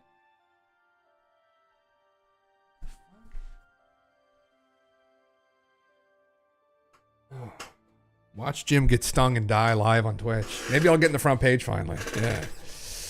If I get to hallucinate, I want to too. UAP have consistently been reported near nuclear sites. Let's make this, even with the glasses, this is... Why do I torture myself when I don't have to? From Cold War missile silos to modern aircraft carriers and nuclear capabilities, these unexplained objects have shown repeated and compelling interest in humanity's most powerful energy source. Now, with the decision to install nuclear power on the moon, that long-standing pattern may be entering a new and even more visible phase. The link between UAPs and nuclear installations is not conspiracy lore. It's a pattern backed by declassified government documents, testimony from military whistleblowers, and serious investigations. As early as the 1940s, the first wave of UAP sightings in the United States lined up with activity at Los Alamos and Oak Ridge, two major hubs of the Manhattan Project. During the Cold War, dozens of incidents were reported at places like Malmstrom Air Force Base in Montana, where former Air Force officers have gone on record saying that UAPs disabled nuclear missiles. Yes, we know that. Yes, in 1967, there was an incident, yes, where it shut it down. What ties these events together is not just their closeness to nuclear infrastructure, but the reliability of the people reporting them. Military personnel, engineers, radar operators, and more recently, naval pilots whose encounters have been backed up by infrared footage and other sensors. Congressional hearings starting in 2022 touched on these connections, with lawmakers questioning intelligence officials about the risks posed by UAPs interfering with key military systems. No one has offered a definitive explanation, but the evidence continues to stack up, and it's getting harder to ignore. Now, with a nuclear reactor headed for the moon, humanity is about to extend its nuclear footprint beyond Earth for the very first time. The implications are big. Unlike facilities on Earth, which are usually tucked behind layers of security and secrecy, the moon is one of the most observed objects in the sky. Constantly being watched, yes, by amateur astronomers, researchers, space agencies, and high-powered telescopes. It's true all over the world. From backyard stargazers to lunar orbiters. So he's just saying, essentially, will the UAPs be drawn to this? Will we get front row tickets to a UAP incident at the nuclear reactor? That's very interesting. Yeah, if something strange happens, from sudden lights to fast-moving objects or energy disturbances, it's likely to be recorded, shared, and dissected globally within hours. In this way, the moon might become the first open-source UAP observation zone in history. Yeah, okay, well, that's an interesting way of thinking about it. Yeah. I don't even go to the comments anymore because some are so fucking stupid. Interesting. How will they respond? Well, that's exactly what we were just saying a second ago, right? So how will they respond? Maybe they've already got a base here. They don't want us there. Maybe why haven't we gone back? All right? Is it just for financial reasons? We're too busy? Did they tell us to fuck off? Right? There's a possibility there. Don would know. Obviously, I would assume the government there would have a deeper understanding of that. And if they are insistent on going back, then maybe they didn't. Maybe they just saw some strange lights and that was it. So, anyway, speaking of which is the next thing I pulled up, is about the Trump administration saying it's very open to disclose fear. Eric's been doing the rounds on many different shows. Eric Burleson, congressman out of Missouri, he posted this X post on Sunday. The cover-up ends now. Congress has the power to bring this to light and intend to use it. Yes. That Congressman, Eric Burleson, joins us now. Congressman, thank you so much for joining us. What do you mean? What are we looking at when it comes to disclosures? What do you expect to see? Yeah, there's a lot of money that's being spent on this topic. There are a lot of agencies that are involved. You just heard from one individual that's working with one section of the federal government. I've spoken with multiple agencies of the federal government that are in some way, shape, or form observing this phenomenon. And so a lot of money, time, and attention is being put forward to this. And I think that what's lacking is congressional oversight. We had a whistleblower, David Grush, was the first one to come forward. They indicated a lot of these special access programs are not following the law. They're not properly reporting to elected officials, members of Congress. And so that's a disturbing fact, something that we have to investigate. I guess that's something that you expected to encounter when you helped co-found this committee. Yeah, we knew we were going to get some level of pushback, and we certainly have. Now, I will say that things have softened with this new administration. The Trump administration seems to be very open to disclosure. I'm on the disclosure task force. We have seen hundreds of thousands of documents related to the Martin Luther King Jr. assassination released. We saw tens of thousands of documents related to JFK released. And I think that hopefully we'll see a level of disclosure when it comes to UAP as well. If the White House isn't going to step forward and do it, then I myself, ironically, Chuck Schumer and Senator Rounds are sponsoring legislation to force disclosure. Yeah. Okay. Well, I mean, good, Eric. Please bring disclosure. You're in that disclosure closet. You got to come out with everybody, all the skinny bobs, all the information. You got to come out together, right? You'll probably bring Dawn kicking and screaming because maybe the Epstein stuff will get pulled out with that as well. But it'll be a great distraction in the meantime when they first walk out. This is the other thing here that I saw pertaining to this. This is the other thing in the title here, which is the BBTs, the big black triangles. Again, BBC's been taken. It's BBTs, the big black triangles. That's what everyone's talking about right now. Okay. That's what John Kozlowski is even talking about, the director of HARO. The former, what was he? Is he just below John? I've forgotten his name. It's hard to keep track of all these people. He had mentioned in an interview with Stephen Greenstreet, of all people, of all pieces of shit, that they've got a lot of these accounts. They've got visual evidence. They've got some data pertaining to these incidents as well. They got eyewitnesses to them as well, obviously. It's a popular sighting, and there's no explanation for them. So this is a new little clip-it that came out. He did not confirm triangle and orb UFOs. He confirmed that people reported seeing triangles and orb UFOs. Those are very different things. Well, let's just hear what he has to say here. So I guess it's a pretty big deal. So we've been wondering for a while, right? They got rid of Sean Kirkpatrick because he was a massive dingus and he was just a puppet for, the aerospace corporations and the elite that want to continue this cover up. They replaced him with John. So we heard some things about John. John confessed to James Fox that he doesn't really think, even if they get conclusive evidence, that he's going to be allowed to make that definitive statement. Ultimately, the Department of Defense is who is employing him or is in control of him. But anyway, they can make these kinds of statements, which are really interesting, that there's something going on. And that's kind of the consensus of everybody who's been studying ufology for so long. There's something clearly fucking going on. So I guess we get confirmation from this government group here, organization, that yes, indeed, there are things going on. There are BBTs in the sky. Of those cases that merit further analysis that are helping us refine our hypotheses. There are a few triangles that have been seen by local law enforcement. These are glowing triangles in the sky. In these cases, very... Neil deGrasse Tyson, I believe. Very black triangle, triangular prism. So it looks like a pie slice, hovering about the size of a Prius, about 40 to 60 meters away. So as the officer was driving up to investigate underneath a glowing orb, which I'll get to those in a second. I am so afraid right now. I want a bunker. Can I get a bunker for Christmas? I'm worried enough about the damn triangle. No, he's saying it's below orbs. Okay. All right. Now I'm scared. Okay, go.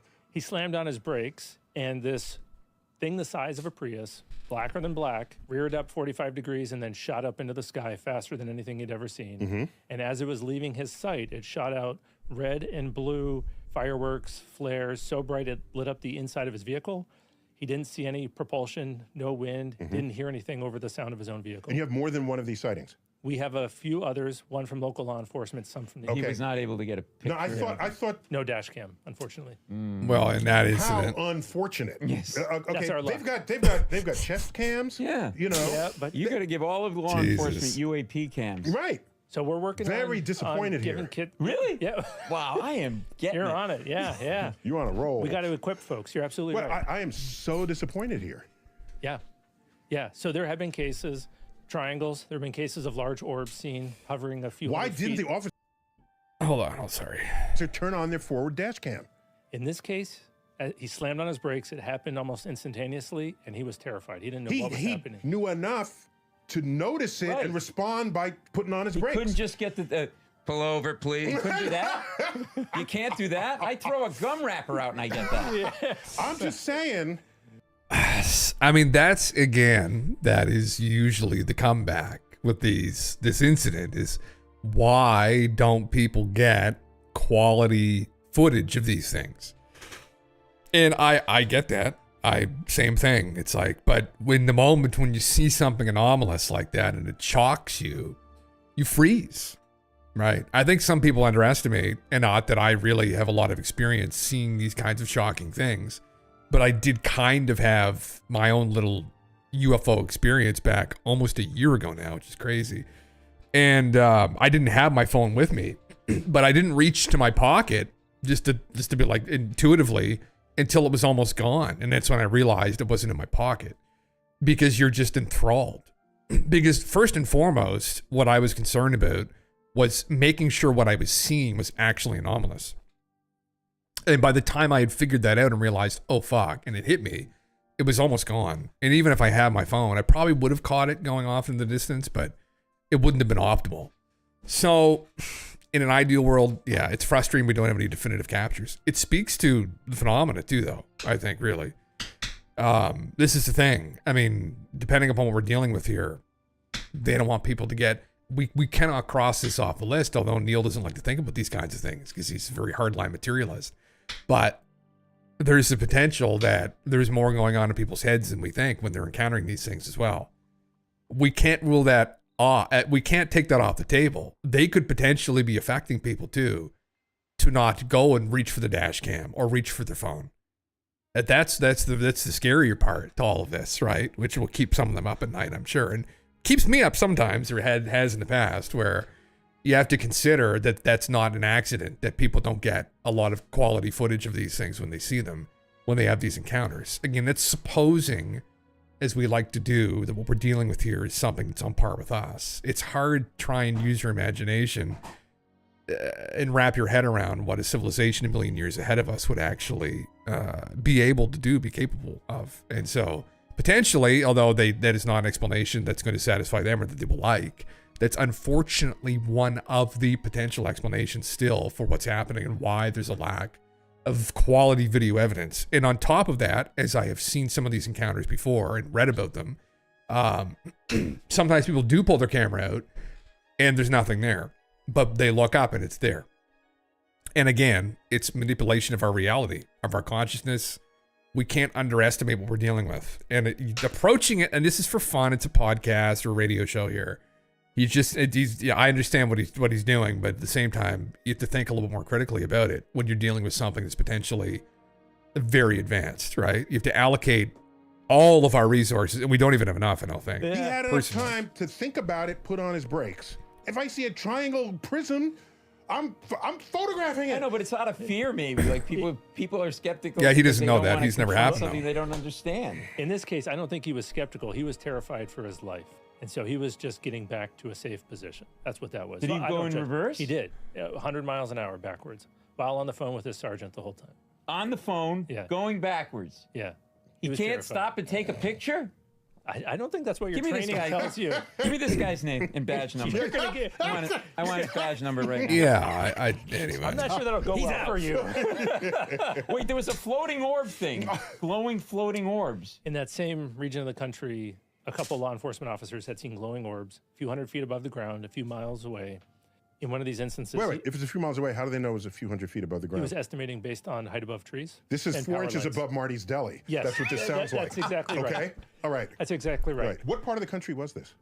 We'd rather not say. Okay, as we're fine. conducting our That's fine. investigations, we don't want to I am bias the taking data. a vacation. You got to tell me where, because I am.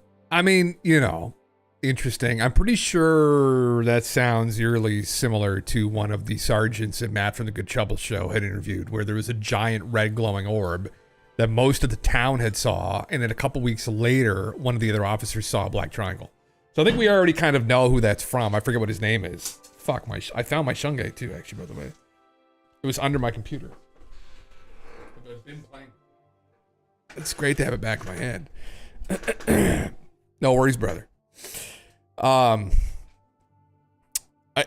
interesting as that incident is, Arrow was, I think many people were hoping Arrow was going to kind of be an intermediary between the general public and classified footage the government's collected via all of these spy satellites they have all over the goddamn planet.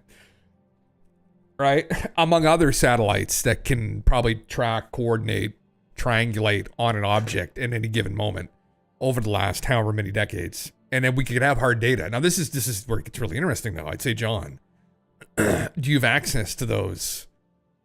Do you have access to those facilities, that hardware? Because same thing with, listen, the gimbal footage, right? Actually, Eric Weinstein had brought this up, but this is something I thought myself. I haven't been involved in government. I just have heard these rumors over the years that they have this control grid effectively over the entirety of the planet, the U.S. government does. And that it's 24 hours a day, and it has been for decades. And there will be hard data, potentially, that they would have if they rewind that incident back, right? As long as there isn't a bunch of cloud cover and it was under the clouds, they could maybe get a visual on that incident, or they could at least have some kind of data pertaining to it, right? So I say, John, like, brother, so how deep are you digging here with this? Like, we don't want a MUFON investigation being like, oh yeah, and how big was the BBT again? Oh, it's big. Oh wow, okay, yeah. Okay, move really fast, yeah. Big black triangle. That's not what we want. We want you to give us some definitive conclusion on this incident using the might of the U.S. arsenal, whatever the fuck they have, right? Like spy satellites, etc. That's what I would be hoping for. Just another like, yeah, it's a crazy story. Like, brother, I don't give a I mean, I personally read all the crazy stories, bro. I just want confirmation that it occurred, and that's why you're there, really, is to try and, again, tickle somebody's balls up there in the Pentagon and be like, hey, can you guys look into this, right? But anyway, but it's memes with Neil deGrasse Tyson and some other gentleman, so fucking Christ. At this point, anything the MUFON, Arrow, or ATIP puts out is de facto disinformation against the public that actually researches the shit. If they have access to that kind of tech, man, if they can get access to satellites, yeah. We have spy satellites all over the place. Surely they picked up some of these triangles. According to, I forget what his name is, Tim Phillips. I remembered it. According to Tim Phillips, they do have hard data pertaining to some of these incidents. So, and they fired him recently, probably because he was getting a little bit loose-lipped. Those lips are getting too loose, Tim, right? Someone's going to have to shut them or cut them off, right? So they cut him off, yeah. Yeah, they fucked it up so bad, even if they tried to tell the truth, nobody would believe it. Man, that's a problem. What if they brought us definitive proof, though, man? If they gave us, like, biologics or physical evidence that we can confirm it's extraterrestrial, that'd be great, yeah. Loose lips sink spaceships. Yeah. They sink, disinformation campaigns, that's for sure. Yeah, they absolutely have high quality video of lots of UAPs. Yes, I caught that trans slip at the time. Yes, they've got stuff that's new and extremely clear photograph of an undeniable triangular craft. Again, why do people want Arrow involved? Well, because they can get potentially a hold of some of the harder data. If they're not going to address that, this is just bread and circus for the public. Which is what people have been concerned about it is. So, anyway, fuck. I got dog hair on my fucking mouth. I swear to God. Oh God, living with a long-haired dog. I'm just always covered in hair. It's in my mouth. It's in other places I'm not going to mention. Short of like a live stream in the Lockheed bunker, they're going to have a hard time, bro. Well, the Hope Man shouldn't lick your dog. He needs kisses, brother. He has his daily allotment of kisses from Papa. He needs his kisses from Papa. Yeah, unfortunately, something gets all over my mustache now, my facial hair. Yeah, priorities. Yeah, he needs Papa's love. Yeah, I man, biologics, physical materials. Give them to Harvard, whoever, Stanford scientists. Show them, Dawn, brother. Go bring them. Hand them to Gary Nolan himself or somebody at Harvard. Like, here's a piece of the Roswell crash. Here, it's alien. Aliens are real. They're here. Boom, we're done. Yeah. Woo flew. Not bats, brother. I'm not kissing bats. Just my boy. Although he needs a bath. It's for goddamn sure. Hopefully he doesn't have like ticks on him. I always check him every day for ticks. Do my tick check on him every day. Yeah, I'm not kissing bats. And Ebola and shit. Yeah. Away from the blame China. I never blamed China. I didn't blame China. I mean, I don't like the Chinese government. Love the Chinese people. But yeah, I'm all Wuhan 100% was an American fucking meme. Yeah. Wu flu. I wonder what the next one's going to be. You're blaming China for him. I'll blame China for a lot of shit. Yeah, I'll say, but obviously it's fucking elite. Yeah. Jim flu. What will that be? Will be really bad. Fuck. Yeah. Takes out the 0.001%. And me though, my sacrifice to everybody. We'll put it in the caviar. That's the plan, all right? There's actually a facility here in southern New Brunswick that is the source of some of the best caviar on planet Earth. Is it sturgeons that you get the caviar from? It is, isn't it? But he's got like these like fish. It's like the perfect breeding ground for them literally on the planet. I keep meaning to go to it. I've had caviar a couple times. I think it just tastes gross personally. I'm not a fan, but that'd be one way. Just start coughing, spitting in the caviar. You want to take out the 1%. Yeah. Fish eggs. Yeah. It's just, I don't get it, man. I love chefy food. I'm like a really chefy bougie guy. I can be, but there's some things, man, I'm just not about. Caviar, no. Raw meat, like raw meats. Aside from like I haven't had really good sushi, but I would definitely do like real sushi. But like raw meats, no, fuck that. No flavor. Hate it. Like some things I just don't do. Some things I don't do. I don't get. But anyway, yeah. We've already seen them working on a bird flu coronavirus incubates in cow meat and milk. It's going to be something like that with the chronic prion shedding mechanism added to furin cleavage in the genome. Yeah, I saw Peter McCullough. Okay, you may have seen his stuff too, considering what you were going to detail, I think, as to how it works. Peter McCullough's team, I know, had already called out a biolab was it in Florida or South Carolina? But there was a lab that bird flu almost certainly leaked out of. And they traced it right back to the fucking lab. They've got all the documents. They were going to go to court over it. It spirals into something terrible, but there've been millions of chickens killed from it. And it almost certainly originated from a lab in the States.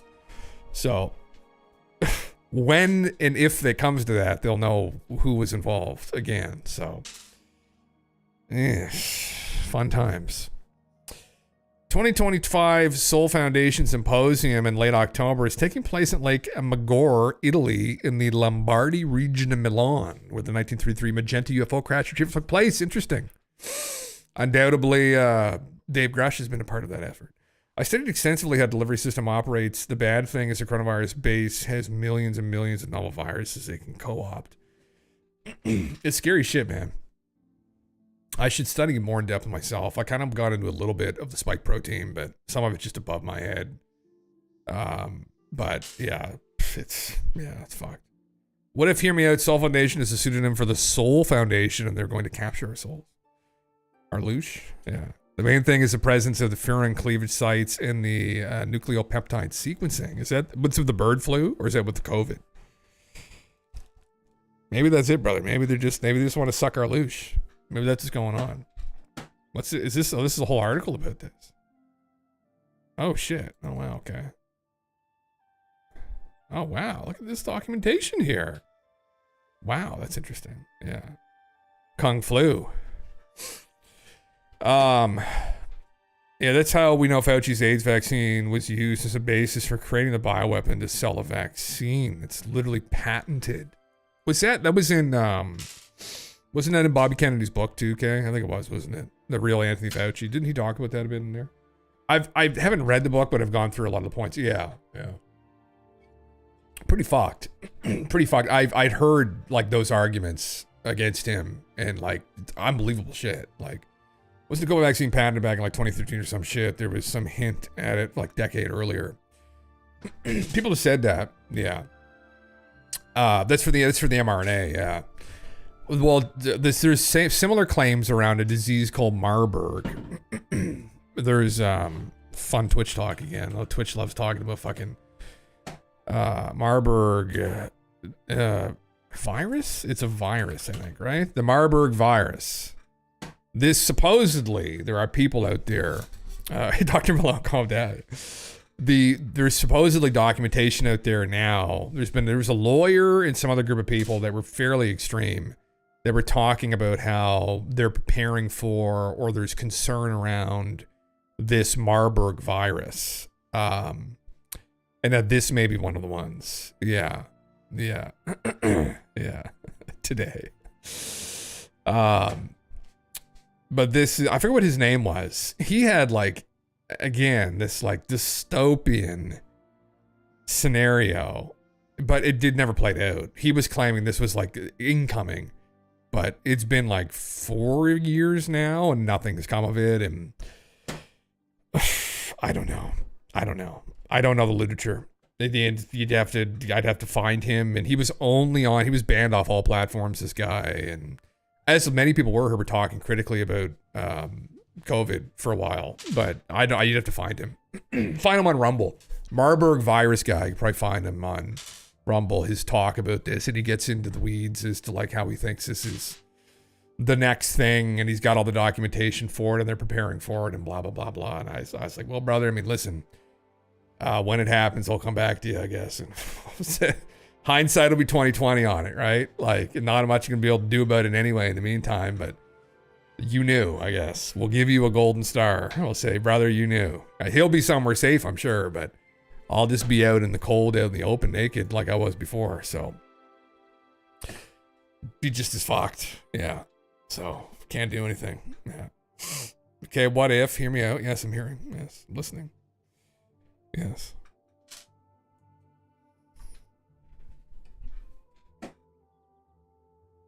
What if we all come together and defeat the global elite? What if that happens? Probably not. Yeah, this is a time-consuming rabbit hole, but there is actually a government portal you can use to look through every patented viral and antiviral technology in the entire world. Interesting, man. I've heard of that. I've heard that too, actually. I don't know what it is. COVID was the pre-play for the actual virus. Oh, yes. Where all those who don't follow direct instructions by taking the vaccine will become untrusting of vaccines, will eventually be wiped out fully from the next rendition of the virus as a way for global elite to ensure compliance. Yep. It's pretty evil. Yeah. And that is, people have claimed that. Yeah. There are people who have claimed that this was a test run. Yeah. It was a test run for something worse. Yeah. Yeah. I don't know. They don't know. Yeah, they don't know anything. I don't think those people know anything, but every country is forced to cooperate in it. Interesting. You're just catching up. Well, I mean, I don't know either. Yeah, that's why they're trying to get the general populace to ditch popular ACE inhibitors like tobacco. Jesus Christ. Good thing I just bought a bunch of little cigarellos. Huh? Cohibo, cigarellos. I had one on the weekend, actually. It was quite nice. It was quite nice. I enjoyed it. Man. Yeah, Channel 5 did another interview with Hunter Biden. Oh, Jesus Christ. Yeah, well. Yeah, I don't fucking know. We just hope that doesn't happen. That's all. There's some remote viewers who,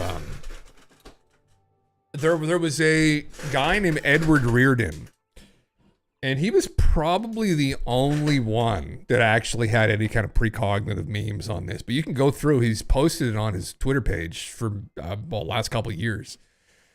How close he was, that there was something brewing. There was a terrible feeling that he felt coming from 2019 into 2020, and it was something to do with the virus. And he went into detail as to like the virus itself, even pretty spooky shit. Again, there's something going on with those guys and girls and what they're doing. It wasn't like a nail on the head, but Jesus Christ, it was close enough for you to be like, oh, Ed, next time you get stuff like that, brother, please just post it and don't put it behind a fucking paywall. Jesus. So anyway, I don't know if it was necessarily any of them or it was like John Vivanco's team, but they had looked at it and that was effectively the intention. That it was kind of a, I don't know if try run wouldn't be the right way of putting it, but that the entire scenario was effectively a test run. I hope that's not true. I don't know if that's true or not, but yeah. Unironically, the French filmmaker said cigs prevent COVID wasn't lying. It reduces the efficiency by more than 90%, really. So just tobacco, though, itself. Something in tobacco is what? It's an ACE inhibitor? Is that what it is? Yeah. Nicotine, when ingested from a natural source, attaches itself into an ACE receptor in the neural system that keeps COVID from being able to incubate, so your body just sheds it. Oh, fuck. Well, there you go. So just nicotine gum. Get a piece of nicotine gum. Smoke a nice cigar. That's another nice way to do it, I guess. Or you can suck back dirty old cigs. But interesting. I didn't know there was someone. I didn't know that was a thing. I guess it's a good thing that I was smoking cigars all the way through. Living my best life, watching everything just melt down and all my money go disappear. But I had some good times though. I thought the whole thing was just probably going to come apart. So, we got a couple nice bottles and a couple nice cigars and a couple nice nights. Yeah. Ingested. Well, probably just, yeah. But you could smoke. It's absorbed. Suppository, possibly. You suppository the gum, yeah. Smoking it works faster. Fuck yeah. That'll do it. Yeah. Gum patches or pouches are the best options. Bigfoot, what's up, dude? Yeah. Goddamn, yeah. Yeah, Zins. You can do fucking Zin if you want. You can do Zins. That's a fucking option as well, yeah. Yeah. Fucking right. Yeah. Hey, man, brother. Hey, fucking man. We're all about the Bigfoot game here. Absolutely, brother. Absolutely. What's this about? This is this is just about the Magenta crash, etc., etc., etc. Independent, Dave Grush, new revelations, blah, blah, blah. It's just a background on interesting.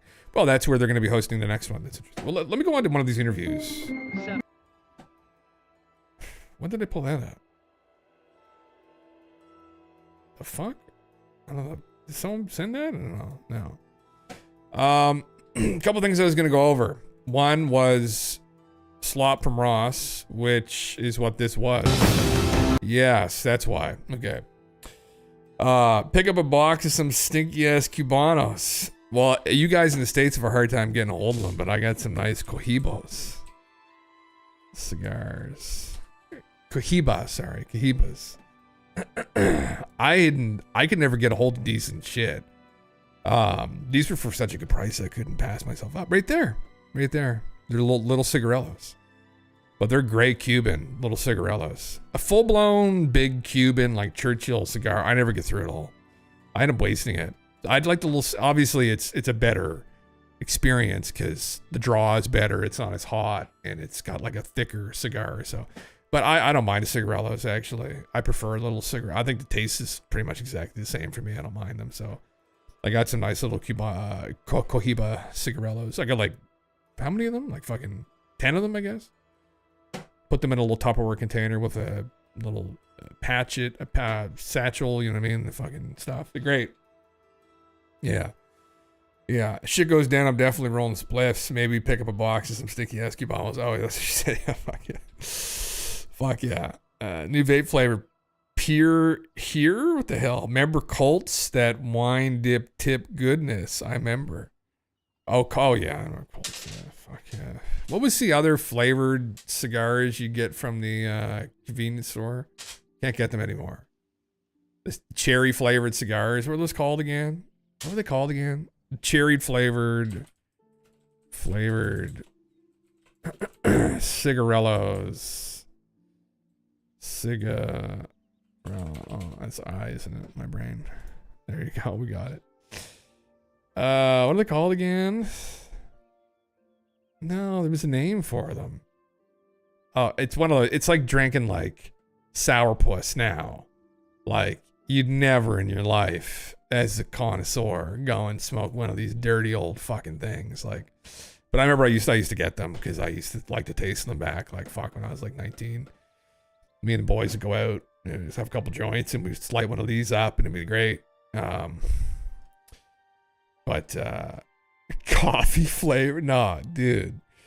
Oh god, it's like coffee flavored, bourbon flavored. Get a nice bourbon in your hand. It's you get all those. It's like it's the thing about complexity with like it's like people are like, oh, you get hints of butterscotch. Well, why wouldn't I just eat butterscotch? Like, because it's complexity. You get butterscotch, you get vanilla, you get toasted almond, you get all these other complex flavors. Just your palate is that of an NPC and a child. You're not going to get any of that. You have to. Swisher Sweets? No, it wasn't Swisher Sweets, man. I forgot what they were called. Yeah. You want a Ross flavored cig. Egg. Egg, Corey. Dirty egg cig. Yeah. God damn. Yeah.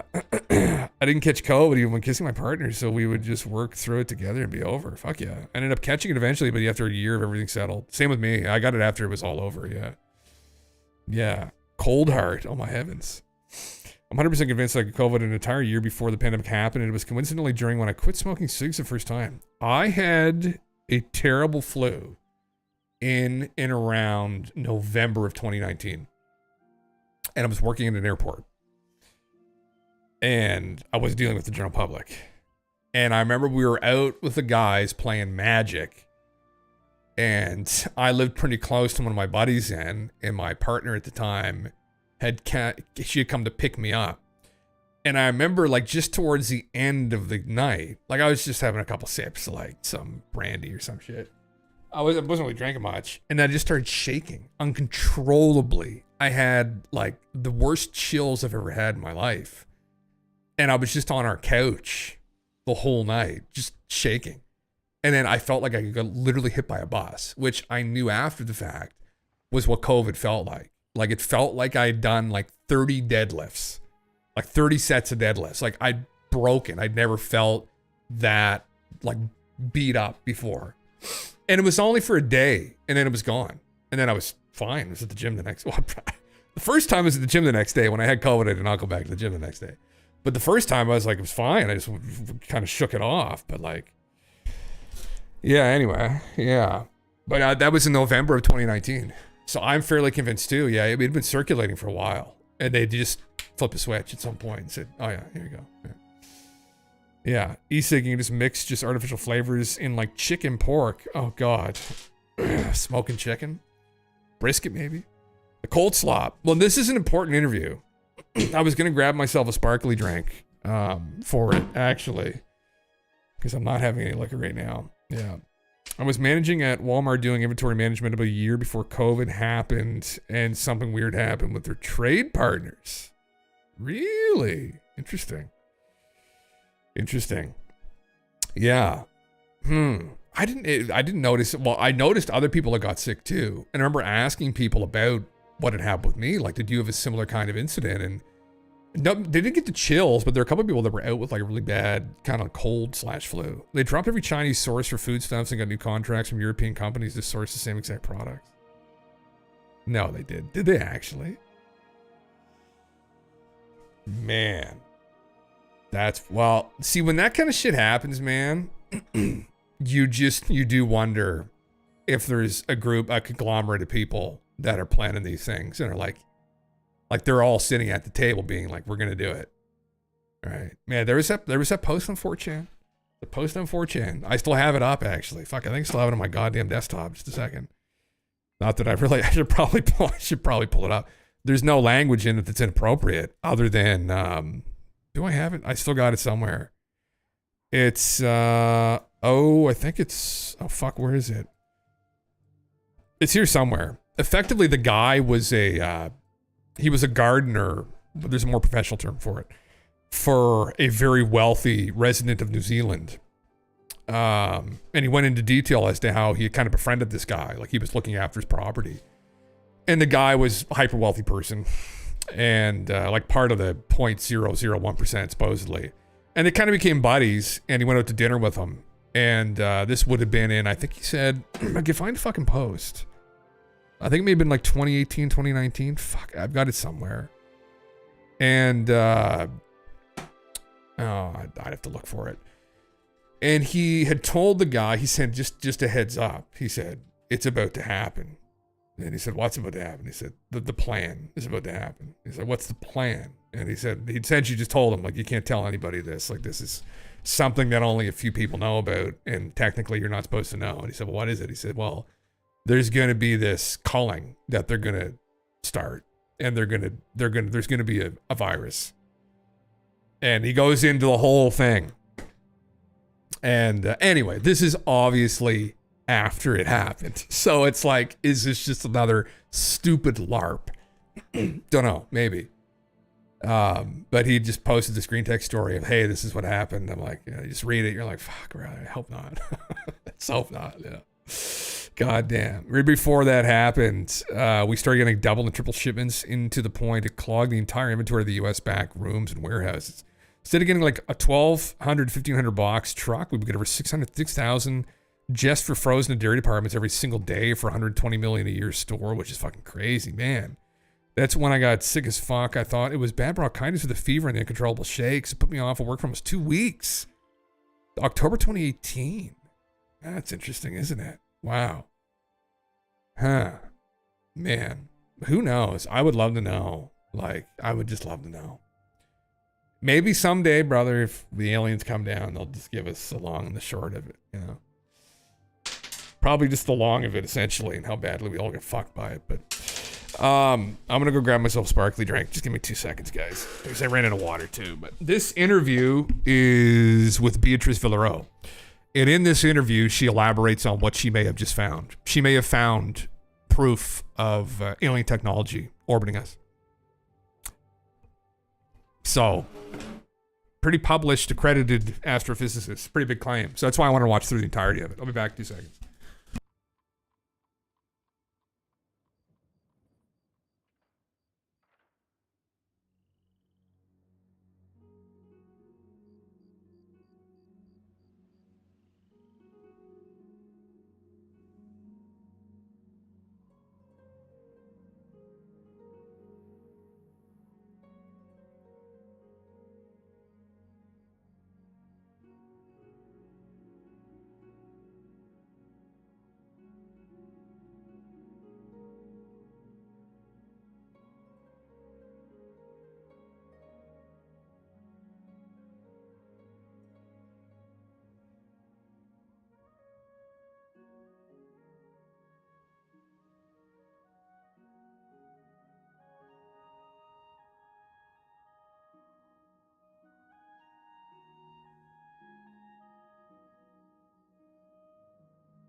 fuck? You just stop.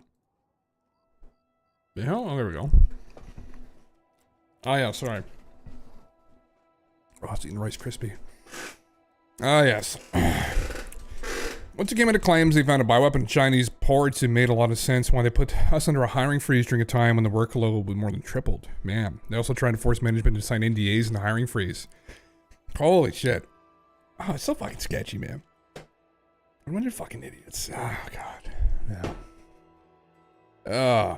I had my own struggles with fucking issues like that through COVID, man. Like, essentially what happened was with the rental car industry then, through Atlantic Canada, actually worldwide, but in North America, nor Atlantic Canada specifically, a lot of the other businesses through some of the companies were agencies. And so the only corporate location was in Halifax. And so these were all small business owners, effectively, that were just, it's a little bit more involved than like a franchise. But effectively is what it is, essentially what it is.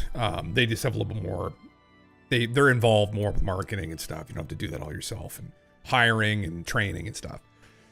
But through COVID, what had happened, why it collapsed here specifically, one of the reasons why that industry collapsed wasn't just because of the lack of air travel, the lack of travel and whatnot. And everybody went remote for a couple of years. They're still remote now, actually. One of the issues was that within the rental car industry, which was what I was a part of for a little while, they were still kind of busy in Halifax because that's where everybody was flying into. They weren't going to these smaller locations. So what they started doing was they started pulling fleet from all of the other agencies around Atlantic Canada to meet their demands, because the fleet got dramatically shrunk, like cut into a quarter. And so they were pulling all of the fleet. And so, again, you're in this agreement with them being like, hey, yeah, you're a small business. Effectively, you're going to use our products, you're going to sell them, and then you're going to make a bunch of money. And then what they were doing was they were taking your ability to make any money. And so, long story, but effectively, it had all kind of collapsed. And what had really happened was why my father passed away, and I was left with the decision as to what I was going to do. And they kind of were going to dump it on me and say, well, here you go. Do you want this? And I said, absolutely fucking not. I don't want this. Because you're just going to be a cock to the corporation. And they were just going to pretend to be like, oh yeah, you'll make a bit of money. You're going to make any money. You're going to get fucked. And the guy I handed it over to ended up getting removed because he was garnishing all of the everybody's pay because he couldn't keep up. He was just fucked. So, and essentially what happened is it's all going to go back to a corporate. It's all just going to close probably is what's going to literally happen. But anyway, that's happened to me. 5 years of investment gone. Anyway, I knew better than to get back involved with that industry to begin with, but shit happens. The same thing happened in 2018. I was also dizzy whenever I bent over to pick stuff up, and my lungs were filled with goo. It would not break down no matter what. Also had hot and cold flashes spraying. Holy shit, huh? That's weird. Trial runs. Trial runs of the flu, maybe, huh? Is that what it was? Yeah. God damn.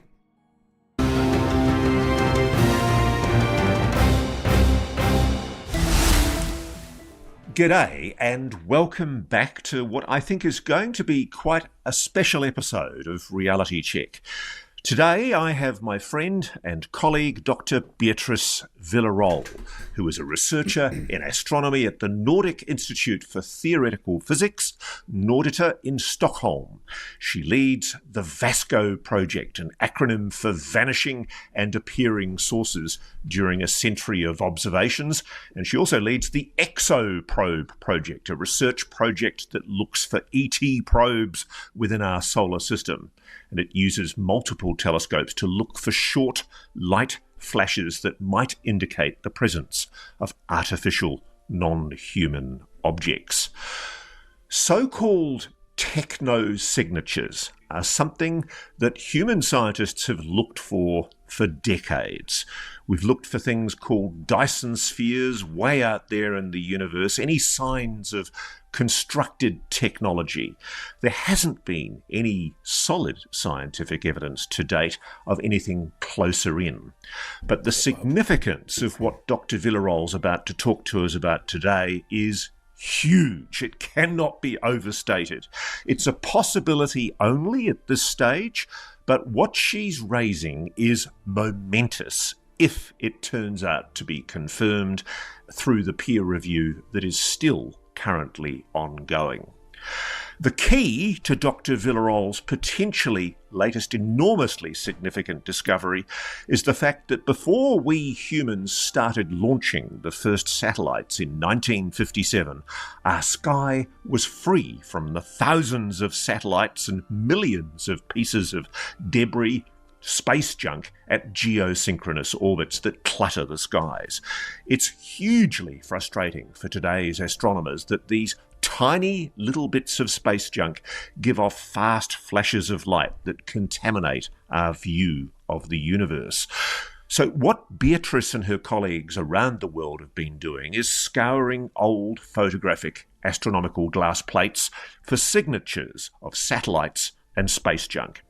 Humans had nothing up there in orbit before 1957, and the photographs taken in the early 1950s by the first Mount Palomar Sky Survey, the Samuel Oschin telescope at Mount Palomar in California, have been digitized, allowing digital searches to be done inside those plates for what are called transients. Now, bear with me here. I know we're taking a long while to set up, Beatrice, but it's very important you understand some of the history before we get into the significance of what she's talking about. Beatrice joined us on Reality Check about a year ago to talk about her preliminary discovery of transients, objects that were definitely in orbit in the 1950s, but have since disappeared. In April 1950, 9 separate light sources appeared on those plates, Oh my heavens. not there previously, and then they vanished without any explanation. Some of these anomalous objects Chicken showed egg up or an ostrich egg, at the brother? same time as one of the most momentous UFO UAP sighting events in world history, the Washington, D.C. flyover, the historic 1952 UFO flyover where multiple alleged craft were seen and recorded on radar by multiple witnesses, including military pilots. It raised the intriguing possibility that what was detected by Beatrice's team was something technological, something artificial. I'd watch that. Perhaps even non-human, alien. Now, in a new paper entitled, attractively, Aligned Multiple Transient Events in the First Palomar Sky Survey. You could make it sound more sexy and exciting, Beatrice. Beatrice and her team have analysed nearly 300,000 transient events from pre-satellite sky surveys. Beatrice, what does it all mean? Welcome to Reality Check. What have you found, so excited Beatrice? to talk to you today. What have you found? It's super fun to be here. Thank you a lot for inviting me. It's a great honor, and I'm super excited to talk about the results as well, even if I'm super scared to do it. But I still think it's important that I present what we have seen and what we have found. What have you found? We have found something super interesting. And so actually, it's a number of findings that have been done in the last year, thanks to that I work with really good people who have joined the team. Wardringer, what's up, dude? For example, I've been working with these transients, and I've always been thinking, looking at certain cases where we've been seeing multiple transients appearing and vanishing. And I've been ignoring that there are hundreds, thousands of them, which I started learning that I should not have ignored those hundreds of thousands, because, for example, we have a paper now together. So it's first author is Stephen Brule at Vanderbilt University, and he has used 100,000 of these transients. They are not visually vetted, and he has checked if whether they correlate with nuclear tests and with nuclear bomb tests and with UFO events. And yes, he surprisingly finds correlation between my transients, this from before Sputnik, and the nuclear bomb tests and the UFO sightings. What's the statistical probability that there is that correlation with? I mean, it's very, very unlikely. I think it's what we would state as like 3 sigma events. Oh, wow. If I remember correctly, I have to double check the paper. But sigma? Sure. That's a very high degree yes. of probability, though. It's a very low probability that it's going to happen by chance. So these are real correlations. Of course, you cannot say if there's a causation there or not, but these are real, really unlikely things to happen by chance. But we still see these correlations. That's one of the things. But the equally interesting thing that now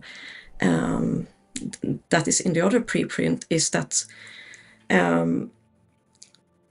we have been seeing like multiple of these events, and I think I talked about the previous time that we see some of them, they're aligned along a narrow band or along a line. They have extremely like statistically unlikely alignments. Let's say one of them has a probability of 1 in 10,000 to be aligned along this band. And it looks like it's kind of could be caused by solar reflection on an artificial material. Something very flat and something extremely reflective. And, or that it's a formation is one of these two things that one can play with, two thoughts. And even more interestingly, what we didn't know when we found this candidate and when we posted it on arXiv the first time was that this date, when it happened, was on the 27th of July 1952, which is one of the most famous UFO mass sightings. And that's how, for example, Steve came up with the idea of let's check this. If it's true that these transients correlate with UFO events, we will see this correlation, and he finds it. He sees it in the data. Let me interrupt you briefly for a moment, Beatrice, because there's a lot for our audience to take on here. So if there's a single flash that appears in the sky, that can often just be a glitch. It might be something in the plate, or it might be some issue that we can't explain. But if you have, as you've discovered, multiple point-like lights perfectly aligned and visible only in one long exposure photograph, that's what you're seeing. Is that correct? That's what we are seeing in some cases. We have very beautiful like alignments between several of these objects. They look like stars. And the question is, what are those? The type of reflection that you're talking about, I had to go and look this word up, is a specular reflection. Can you explain what a specular reflection is? Well, think of mirrors. They are extremely reflective.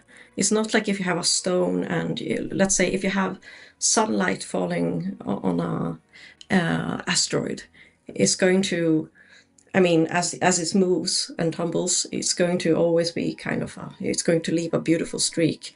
Now, if you have something that moves around and only sometimes the sunlight falls on the mirror, you have something very flat and extremely reflective, it can sometimes give off a flash. And for example, today, we have thousands of these flashes on the sky happening because of all the space debris that humans have created and all the satellites.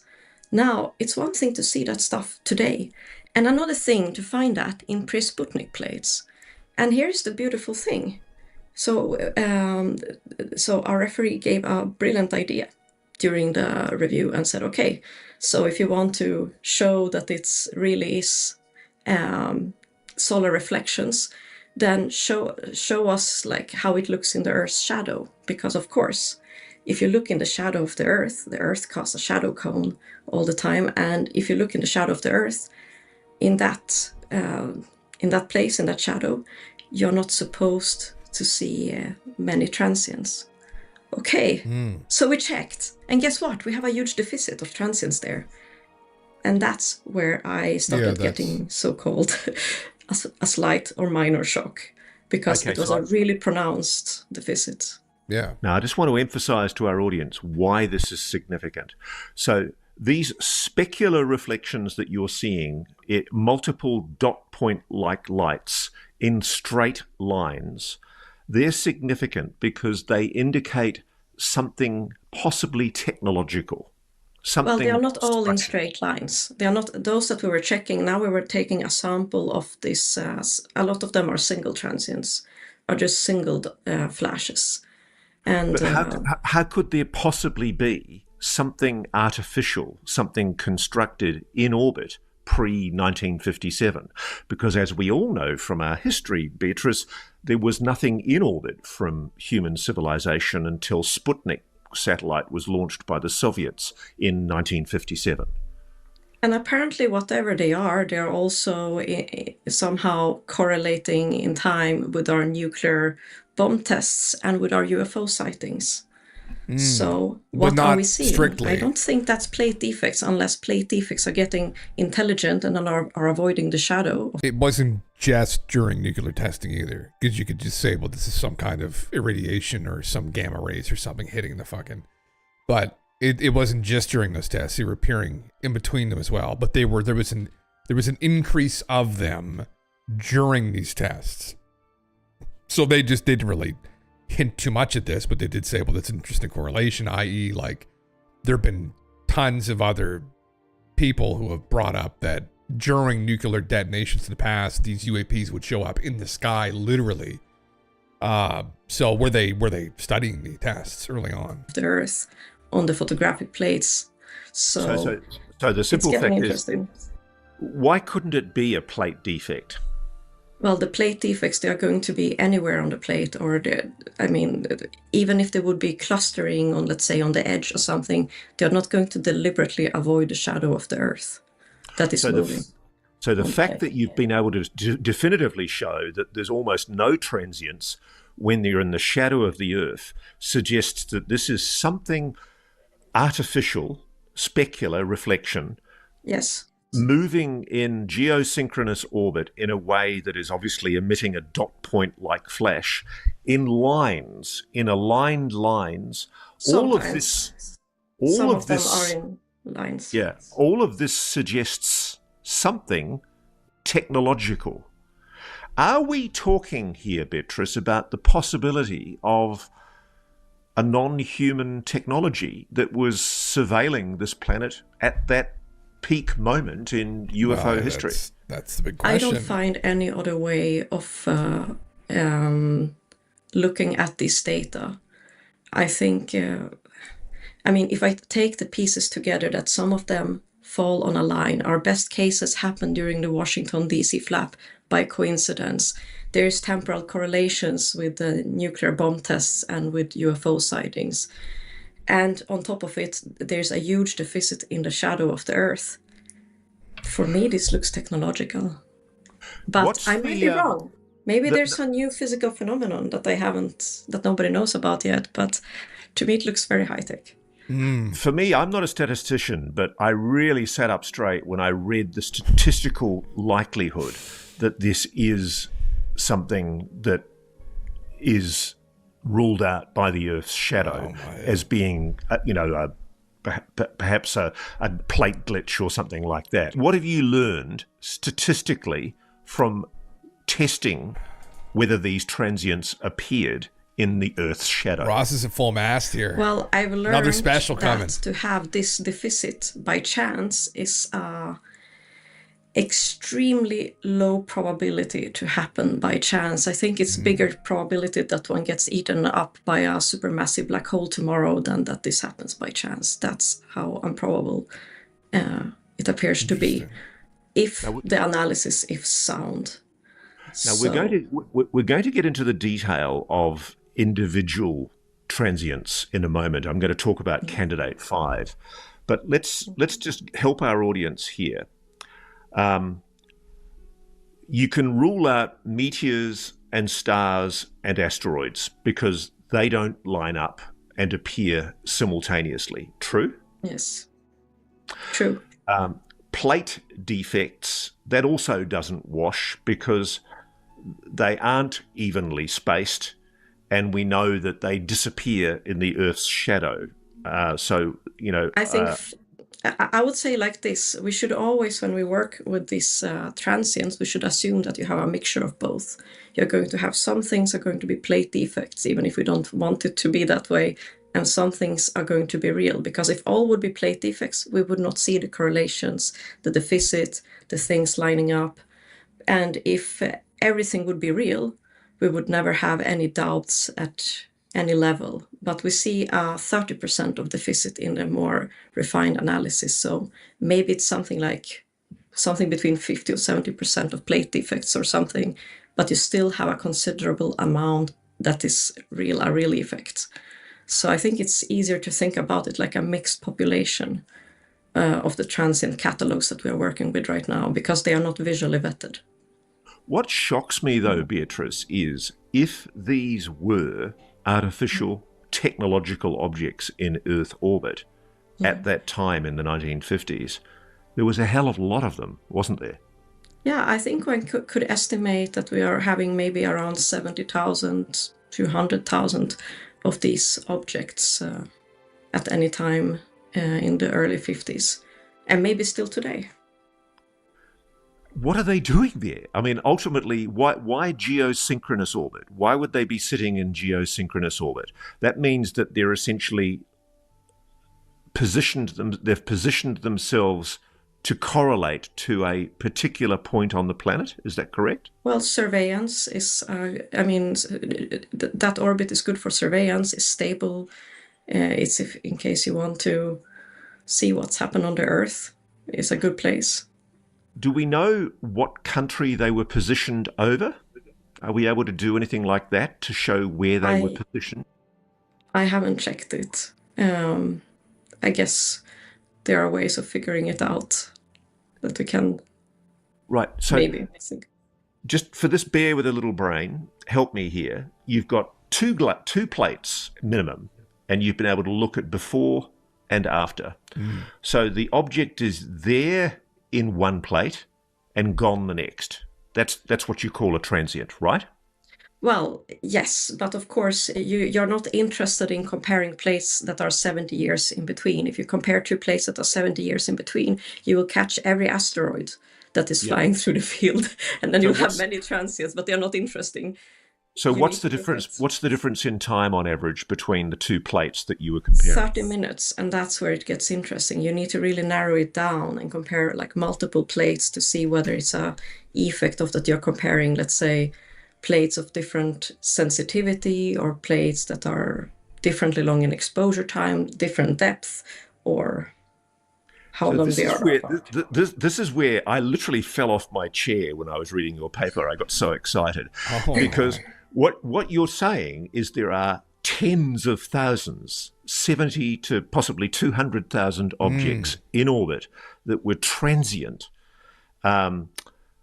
Some of them are actually aligned, and that's where you focus your attention. But let's not be diverted from the fact that you're talking about an enormous number of transient objects. Are they all showing this specular reflectivity, the suggestion of something technological, the suggestion of potentially something artificial? I would say like since we have a 30% deficit in the shadow, I'm going to guess on that there's around a 30% of the Vasco transients are reflective objects. That's what I'm going to guess. So either way, you're talking here, which seems, Beatrice, this is technology. There was no technology, no human. Yeah, well, 30% of hypothetically what at the upper end 200,000. I mean, that's a fuck ton. It's a fuck ton. It's a lot. Is it 60,000 objects? I have a hard time believing there'd be that amount of alien probes up in the upper atmosphere flying, or up in the orbit, geosynchronous orbit, flying around.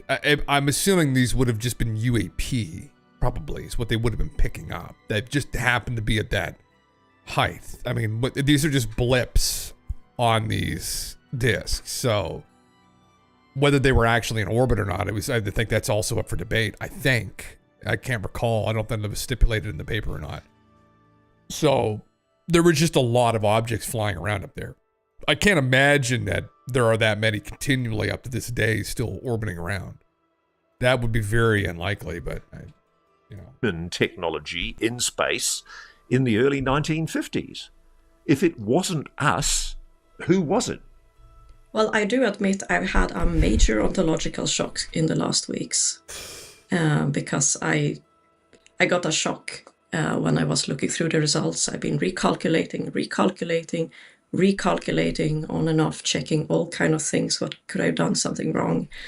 And I had stomachache the first 3 days when I was just thinking about it. The first person I talked to was Dennis Åsberg, who did the video that went viral, and we both were sharing our ontological shock with each other. I have no idea what it is, but I'm pretty sure nobody expects it to be there. So I think people have been dismissing a lot of things that look like transients on photographic plates and saying, oh, it's just plate defects. It's just plate defects. And while there might exist a lot of plate defects, I think a real signal has been hiding among the noise. And that is where is the challenge, to try to separate where is the signal, where is the noise, how do we do it correctly? Now, I want you to explain to our audience the significance of this specular reflectivity, with emphasis on figure 6 in your paper. In your paper, you did a whole series of simulated I thought she was going to shapes. mention there was there's another, I'm waiting for her to bring this up in the interview, but that incident, so people that don't know, she works with a guy he's a Baltic Sea anomaly guy, right? So out in the Baltic Sea off the coast of Sweden, there's this anomaly. Most people know about it. You've probably seen the image. It looks like the what's it called again from Star Wars? Han Solo's ship. Under the water. It's what it looks like, right? And they've been trying to figure out, is this just a natural anomaly, or is this an actual piece of a craft, or is this some kind of artificial construction that happened during the Ice Age? And so they've been trying to discern what is it, and she's been working with them. And he had made a video saying Beatrice was having like a meltdown because she discovered something incredible. And he didn't really elaborate on that, but she does essentially say what it is in this interview at some point. Effectively, I think that they may have some proofs that these things are objects, like, and then you could go to maybe even they are potentially constructed. They're some form of technology. So the Millennium Falcon, Sprink, thank you, man. Yeah. Ross does seem to be the drilling quite a bit here. It's Corey. He's titillating at the prospect of more tantalizing UFO memes he can make content on it. Which are the kind of shapes that would emit the sort of reflections that you're talking about. And that's the point in your paper, after I'd got through all the statistical analysis, where I went, holy hell, you're talking about something constructed here. Something, yes, of course. Something technological. These are not objects that are naturally occurring. And what was interesting to me, although I don't know if we went over this or not, the actual different images, when you see the fourth one down, there were stories, and many people have probably seen these on YouTube over the years now, of the satellite, and they called it the Black Knight satellite. But that people had there were rumors that astronauts had seen this object with their own eyes, that this object had gone over, right, past them in Earth's orbit. It's gone by them. And it's this black, and I think it was described as being this kind of triangular pyramidal looking object. It looked very particular. Which in the incident at not Lakenheath, oh my god, in the early 1980s, it was over another joint nuclear base there. Oh my god. Anyway, not the Maelstrom. My brain's not functioning. I haven't had a drink. Anyway, Rendlesham, Aaron, God bless. Yeah. It was right at the tip of my tongue. Thank you, man. What's up? Rendlesham Forest craft looked kind of similar to that as well. And I remember I thought too, because I'd heard the story later on, that it reminded me of stories of this Black Knight satellite. Maybe there's more than one. Yeah. The pic from the window of the shuttle or station of it, big black triangle looking thingy. Is it real, Sprink? I don't know if it's real. it's so hard to. Trying to get to the bottom of that one was really difficult. At the end of the day, I think it's just rumors. I'm not sure, but there's just a lot of rumors around that there was this object that was out there floating around that was not from our civilization, right? So. No, I don't think that whatever we see is naturally occurring. So you see conical objects, octagonal objects, semi-spherical objects, triangular objects, and well, these are just examples of what could produce like glints along a line that not necessarily are having what's called regular spacing. These are just a few examples that were simulated by my colleague Hisham Guergouri in Algeria. So, yeah, we are not thinking about natural objects. Of course, nature always can play a trick on us. Maybe someone will one day show us that all these are natural objects. But again, then I'm wondering, why do we see a correlation with nuclear bomb tests and with UFO sightings? But basically, what you've done is you've simulated how various three-dimensional shapes could produce glinting patterns similar to those that you've observed. And is it fair to say you could not explain those specular reflections, those really shiny mirror-like surface reflections, with conventional space objects like space debris, or asteroids or meteors or something like that? No, that's the thing, that these natural objects would be leaving a streak in a 15 minutes exposure, or they wouldn't move out of the image. But if there's something that moves out of the image that fast during half an hour, it will be streaking if it's a natural one, because it's going to have a round shape. It's not going to be super, super reflective. But what we see indicates something very flat, extremely reflective, and many of them. So that's what I think currently. I mean, the interesting thing, just to remind people about the 1952 flyover, I think it was on the weekends of the 19th of July and the 27th of July, 1952. There were recorded by military pilots, civilian aviation air traffic controllers, civilians on the ground, military on the ground.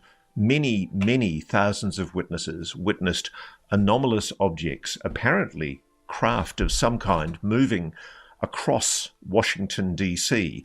They didn't land on the White House lawn, but they certainly showed behavior that was anomalous. High speeds, instantaneous maneuvers, all of those things that constitute what we call the 5 observables to suggest something anomalous. And there's a candidate you talk about that's also featured in one of your plates, Candidate 5. Talk me through Candidate 5. So it is like 5 points on a narrow band. And the question is, are we seeing something glinting or are we seeing a formation? I can't tell from the image. And these 5 points happens on the 27th of July, 1952, which is the second weekend of the Washington flap. Funnily enough, another candidate that we had, like the triple transient, we wrote the paper. It was before I ever heard about the Washington flap that these candidates were found. So Enrique wrote a paper about the triple transient. We published it in the point being, you weren't setting out with a confirmational bias. You reported the triple transient before you knew that it correlated with the Washington flyover. And this one too. This candidate 5, this is like 1 year before I ever heard about Washington flap. We just reported what we saw. And then it's afterwards we realize, oh my God, like my friend David Altman told me about the Washington flap when he saw the triple transient and read the paper. And he pointed it out, and I went back and I looked at the first draft of this manuscript that is now in review, that we couldn't even get into review at that time. And I saw that our best candidate happened on the second weekend. So we had one of our top candidates came from each weekend. So that was just by coincidence. And that's where you start thinking, like, is it really a coincidence or not? So at the very same time that us humans are reporting on radar and also with grade A1 human eyeballs, we're seeing objects on the ground or from the ground, we're seeing objects flying in the atmosphere across Washington, D.C. You're saying there were objects at geosynchronous orbit. So what's that, about 40,000 kilometers from Earth? They were positioned above a particular point on the planet, tracking that particular point, possibly for surveillance, as you speculate, but they were suggestive of something technological, something artificial. Well, I'm saying that we are seeing mysterious transients that are very similar to all these other transients that appear to, where a significant fraction appear to come. Oh, I think probably move the conversation on here now onto the next topic. I mean, we got the that's obviously that's one of the images of the actual transients, but interestingly enough, yeah, interesting, man. Okay, about the Black Knight. Extrapolating, if these objects are drawn towards nuclear warheads, do they disarm them like the disarm video we saw? My theory on these is that they are leftover technology from an ancient civilization. Spoken of an Indian myth of a high-grade weapons. Perhaps this is anti-missile defense tech left over for a millennia. Well, I mean, that's what you get into, right? I mean, who the fuck knows? I mean, it's maybe it is. Maybe that's what we're going to be dealing with. Maybe it's remnants from a lost civilization. Doesn't necessarily just need to be Skinny Bob, right? It could very well be that too. So, yeah, we'll have to wait. And at the end of the day, I mean, it could be a big deal depending upon what else they've got on this, which I think I hope she gets into this here. For specular reflections at geosynchronous orbits, yes, it's a real possibility that's what we are seeing. And I think that there are many more on these plates than what we were aware of when we first did our study. Now, what really blew me away is I can remember from my very limited schoolboy and university statistics, the alignments that you're describing reached a 3.9 sigma statistical significance. What does that mean? Just explain that to our audience. That it's an extremely unlikely alignment to happen by chance. So it's either we are seeing these specular reflections or we are seeing maybe a formation. Maybe it's a formation we are seeing there of lights. I don't know. I mean, it really does raise the possibility, Beatrice, that at this moment, in this period of history, 1952, July 1952, there was perhaps a massive fleet of objects, technological objects that weren't human in geosynchronous orbit over our planet. It's a possibility. I mean, the significance of that is pretty awesome. You realize? As I mentioned, I had problems with sleeping after for a few days. Because it takes some time to melt it. When you first see it, you say, no, this can't be. Then you realize, oh my God, it probably is. And then it shakes your foundations to some degree. Well, the kicker, the quality of the data you've got is quite impressive. So at geosynchronous altitude, 42,164 kilometers from Earth, only 0.33 of transients occurred inside Earth's shadow. So it does suggest something artificial. I would say so, yes. It suggests that something is artificial, and it suggests that we really need to take this topic really seriously because, look, there have been whistleblowers coming out, and they have been like David Grush, Luis Elizondo, Chris Mellon, Carnell. They are all highly credible, fantastically competent. And I think this is where, if you could tell Beatrice something, you would say, Beatrice, this is now where you got to be probably a little more careful. This is where things get spicy, right? Because now potentially the general public is beginning to acquire data that undoubtedly governments have had for decades. For whatever reason, one reason or another, maybe they just ran into a crash retrieval and knew these things were real and then went looking for them. But this is where you're going to start to get some possibly definitive proofs that the anomaly, the UAPs, are absolutely 100% real, which we've kind of already known anyway over the last couple of years due to confirmation from the U.S. military themselves that these objects exist. There are these anomalous phenomena, usually referred to as the orbs, right? That was the first one, like the Foo Fighters. They'd harken back to World War II. But, if they don't want this conversation to be had, you got to watch yourself. That's the only thing, because this is a big deal. Like, this would be one of the nails in the coffin of the cover up. And so, fuck. Anyway, yeah. God damn. I agree they wouldn't want surveillance, but I think this is much older. You think? Yeah. You welcome catastrophic disclosure. Oh, well, I think many of us are just ready to hear the truth, whatever it is, right? Like, yeah. Competent people that have been talking about this. And there are all these reports from the US military of UAP sightings. And all the time we are finding new ways of dismissing both highly credible whistleblowers, the reports, and we always, like, especially we scientists, we always find ways of ignoring those things, making fun of the videos that we are getting. But seriously, this is a topic that needs to be checked. We have maybe ignored the most important topic for humans, and we need to do many tests. We need to check if what these objects are, not just discuss anymore. Is there something? Because there certainly is something, but what are they? Who are they? What is our role here? Let's be very clear. You are not saying for sure that these are alien spacecraft. I mean, what if what we see is some kind of probes from a past ancient civilization? I can't exclude that possibility. Maybe they aren't alien, maybe they are from here, but maybe there's just something very big that we don't know about the Earth or humanity. True. You're suggesting there's the possibility that these might even be, I mean, I know I saw a recent exchange on Twitter between yourself and Patrick Jackson, who has this theory about these metallic spheres that have been seen all around the world by multiple witnesses. Spheres that appear to be operating under their own propulsion with no visible means of propulsion.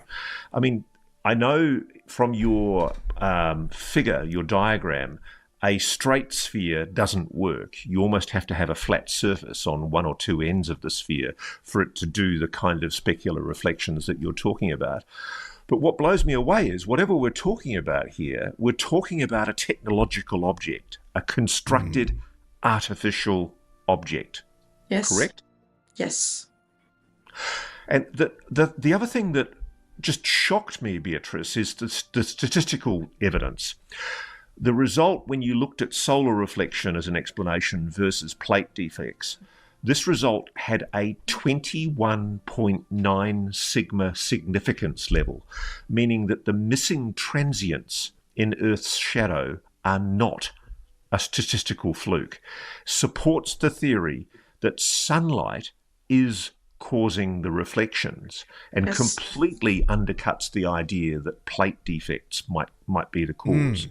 Yes. Yeah. A 21.9 sigma is enormously statistically significant, isn't it? Well, that's her. I think so, because I think if you look at any of the cases, you can always say, oh, maybe those are plate defects. You can always dismiss some of the cases that we have or so, but statistically, when you look at it and you see it a big fraction missing in the shadow, then you know that this is not plate defects. This is something real. Can I just get, for our audience's benefit, there might be some people here who may not understand why you believe these objects must be artificial because of these specular reflections. Can you explain, in a layperson's terms, why these reflections suggest something constructed, something technological or artificial? So in order to get this kind of flashes that are brief, that you only see, let's say, very briefly, and that look like stars, and let's say a flash that appears and is like half-second long or so, then you need something that is extremely flat and extremely reflective, like a mirror. Think about solar panels or glass, but something that reflects on that level and is super flat. And then you can get that kind of flash that looks like a star or looks like a transient in our plates. And you also need that object to be quite high up, let's say around 40,000 kilometers. A little bit lower sometimes also works, but if you look today at all these flashes, most of them come from the geosynchronous orbit. So now people can, the main question has been for a couple of years, like, are they real or are you actually seeing just plate defects? But plate defects, they will be anywhere on your photographic plate. And they have no reason to avoid the Earth's shadow. Because, of course, if you look in the Earth's shadow and you have something that is artificial, metallic and flat there, it's not going to reflect sunlight in the shadow. And that's why you're not going to get the transients there. And what we are seeing is a deficit of transients in the Earth's shadow. So you surmise that these are potentially techno-signatures. They are suggestive of a technology, something constructed, something artificial. Got R2-D2 up there too, doesn't possibly alien. Yes, I think it is. It suggests that there are hundreds of thousands of unidentified glint-producing objects that may still be there in high orbit. We don't know if they're there or not, do we? Well, something to think about is that today, like 70, or I don't remember the exact numbers, but roughly like 70% of all the objects that you do have at geosynchronous orbits are uncorrelated targets, which means that people don't know what it is. Like, it's something floats around there and people think it's some kind of human space trash, and it doesn't have a tag exactly to whom it belongs. There's a lot of objects at geosynchronous orbits, we don't know what they are. But of course, I don't know if these are the same objects or if it just happens to be at similar altitudes. It's also possible that our objects that we are seeing in the photographic plates are actually at higher altitude even. And they may have been craft that were just moving along as well. Who knows if they were actually put into orbit indefinitely? They may have come and gone, right? How many satellites are in space right now? How many are there? Yeah, that would see. It's around 12,000 satellites that we have up there now in orbit. So the geosynchronous orbit, well, since 2021, we've doubled it. There were only 6,500 in 2021. Jesus. You're talking somewhere around, because there's 200,000, but there could be trash and stuff. She said at minimum, there would be about 60,000 of these objects observed back in the 50s. Which seem, I mean, obviously, I don't think they're the size of our modern day satellites, because you can see them go over every night. You can see them. They're pretty, I've noticed even on walks the last year or two, how much more frequent the passovers are than they were in times past. But that's a lot. I would bet that they'd be just craft coming and going, maybe. That's a lot. Yeah. God damn, Wooslop is just too much. I couldn't stay in the shadows. Fuck. God damn. Do you think it's a plausible explanation as a possibility? And I emphasize again, only as a possibility, because you're very careful not to state a certainty. It's a possibility that what we're talking about here is that the Earth was under surveillance at that time because of the extensive nuclear testing that was going on. Well, we can speculate in that direction because we do see correlations with the atomic bomb test that within a day after we have a test, there's an increase both in the UFO reports and in the transients. So. And what's the statistical strength of that evidence that there is that correlation with nuclear testing? I think it was 3 sigma, but don't take my word for granted for it because I already forgot the exact numbers there. But it was there somewhere in that region. Interesting. Now, Beatrice, I know how strict peer review is, and this is a preprint paper at the moment, so basically it hasn't gone through the peer review process. How's it going? Have you had questions back on peer review yet? Well, that's where we got the brilliant idea with the Earth's shadow. I am not extremely optimistic about that any of the papers will pass through the peer review process, not because of the methods being lacking, but because there is so much of stigma in the astronomy community. But I still want to do my best. I still want to give a try. I still want to get the feedback. No matter what is the fate of the paper, I want the feedback from the experts. What you've discovered is actually huge, though, because it means that there's been data all along that we've overlooked. Statistically significant data suggesting something was in geosynchronous orbit at a time of huge significance to this planet, when there were both UFO incidents and nuclear tests that correlate with those sightings. It seems that way. If it's all correct, then that's how it looks to me. It does. I mean, it's interesting. It's fascinating. It raises all sorts of possibilities because, one, we don't know if those objects are still there or not, because I guess, have you tried? Have you tried to look for those particular locations to see if there are still objects glinting at those particular locations? There is no chance we are going to find it with only one image of the transient, because it's 70 years in between. We only have one image. It's not that accurate, and you need to do a lot of predictions also. And what we do have now is the so-called ExoProbe project, but there the plan was actually to search in the Earth's shadow in order to look for active probes. But what happens if most of our interesting stuff is reflective? So we have to really rethink how our approach to this problem. But if these objects are rotating, I mean, I'm just thinking scientifically for a moment, if they're rotating and they're emitting a glint, doesn't that mean that they wouldn't be holding a signal or a I think we've kind of got the gist of this here, Ross, brother. I think we've kind of got the gist of this. I think we're just running back and we're going circling around here like 30 times in a row. Like, oh God. That's essentially it, I think. Okay. So fairly high confidence that at least 30% of these observed transients are almost with complete certainty. Obviously, you can never be completely certain with something like this. They're of some kind of non-human, or they're constructed. There's some kind of construction that obviously was not ours. And so what were they? I mean, my bet personally, before we get to Atlantean satellites, is probably just UAPs, just typical UAP UFOs, just flying around up in space. And they were capturing them. And as she has her correlations to the activity that was happening with nuclear atomic tests. And in other incidents as well, like in 1952, the DC flyover. So, which has an interesting history around it. What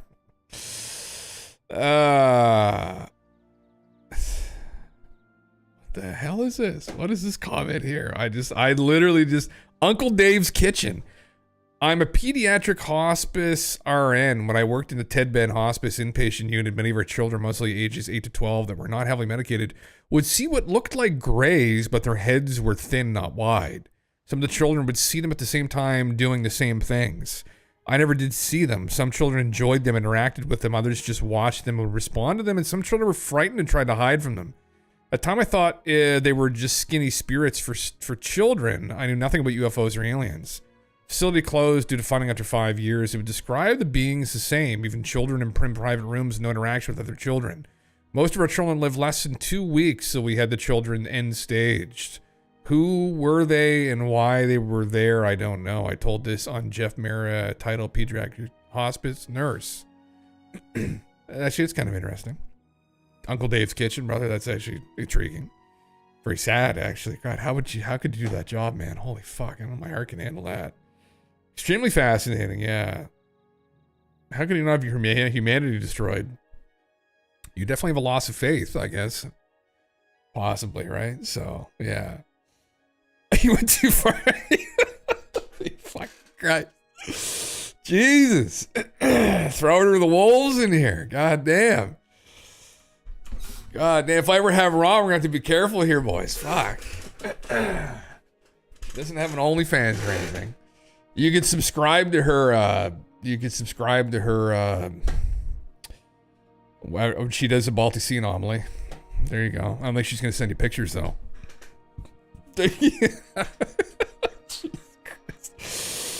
Needs to bring HR into the chat. Holy fucking Christ. God damn. Yeah. All right. Well, anyway, I mean, memes aside, this is very interesting. It's a big deal. This is a huge deal. I think this could be maybe the beginning of this tipping of the iceberg. Hopefully, Dave was the start of it. I think Dave Grush, clearly. If we have somebody that can bring forward some good evidences, I wonder what the skeptic debunking community is going to do with this now. I mean, just cope, I'm assuming. You'd wait. I don't know what the peer review's been like on this paper, but I'm assuming there's going to be all kinds of other explanations as to like how this isn't anything anomalous. But the problem is when they come forward with their retort, it needs to be as strong as the argument made here. If it's not, then fuck off, essentially, right? So hopefully they just kind of, if you've got some hard critics that can go through that know what they're talking about, not McWest, you have people that know what they're talking about that can peer review this paper that come to say the same conclusions. This is a big fucking deal. This could, now, obviously this isn't going to effectively just be disclosure. We would also need to go and we would need to collect probably one of these probes up there. I mean, to know with complete confidence. But this would be some kind of a confirmation. Yes, there are anomalous objects that were flying around. They're real. Essentially, it would say that UAPs are real. And you can maybe go so far as to say that UAPs aren't just anomalous aerial phenomena. They're craft of some kind, some construction. Yeah. So what was she talking about? Satellites around Earth, something about interstellar orbit, the moon. Essentially, Divinormis, here were these plates that they used to take pictures of the sky with, essentially. They're from Harvard, I think, the ones they were using. They may have been from other observatories as well. But there were these anomalies showing up within them. And that's effectively what she said. It could just in geosynchronous orbit, so it could be satellites. It could just be these objects, these craft flying by, too. So, but they had, I think it was between 60 and 200,000, potentially. It could be up to that high, depending upon if all of them are actually anomalous or some of them are explained. So, that was it. So, I think of that 200,000, 30%, so that's in the high end. So in the high end, they were confident that up to maybe 60,000 of these objects have been captured. So they're gone now. Well, that's the question. I don't know. They'd have to look for them. But now we've got 12,000 other satellites of our own, and that we know of, that have been officially launched. So yeah, who knows? Yeah. We've seen them from the ISS over the years. Well, Aaron, yeah, and that's maybe by talking about the memes that are on the Black Knight satellite, right? And it's maybe not just one object. There have been tons of these anomalous objects. There were stories. I thought they originated with the Soviet space program. I thought there was, I don't have. God damn it! I gotta pay. I just gotta buy ChatGPT again. Fuck. God damn. Stories from Soviet space program of stuff already up in space. That's not ours. Get it here. Yeah, it could be an NHI surveillance grid like you would in Star Trek to track civilization involvement. Corey, it could be too. Yeah, that could be it too. I mean, it could be really complicated. It could be a combination of things. It could be the whole Anunnaki meme, that was their stuff. It's still there tracking us. We've been too stupid to know. It could be little gray people. It could be all kinds of different civilizations that put all kinds of probes up there over the years. And again, we've just been far too stupid. Or at least we, the general public, have been far too stupid. The governments may not have been as stupid. They may have known full well some of the stuff's been up there. And then this is where, for Beatrice and her team, they probably got to start to be a little bit careful. I'm sure Dave and all these other people would be telling her that already from the get-go. Like, listen, just be careful, because any kind of definitive proofs here that this is real could start to spiral into some kind of catastrophic disclosure. Clearly, she was talking about her own ontological shock, coming to this realization that this stuff looks like it's absolutely real. They clearly want to still keep a lid on this, so you just kind of watch where you're stepping. Both U.S. and Soviet tracking stations picked up unknown polar orbiting object before any nation could launch one. Yeah, Soviet connection. Soviet radar reportedly locked onto the same orbit and tracked it independently, speculating it was a relic of an ancient civilization or alien probe.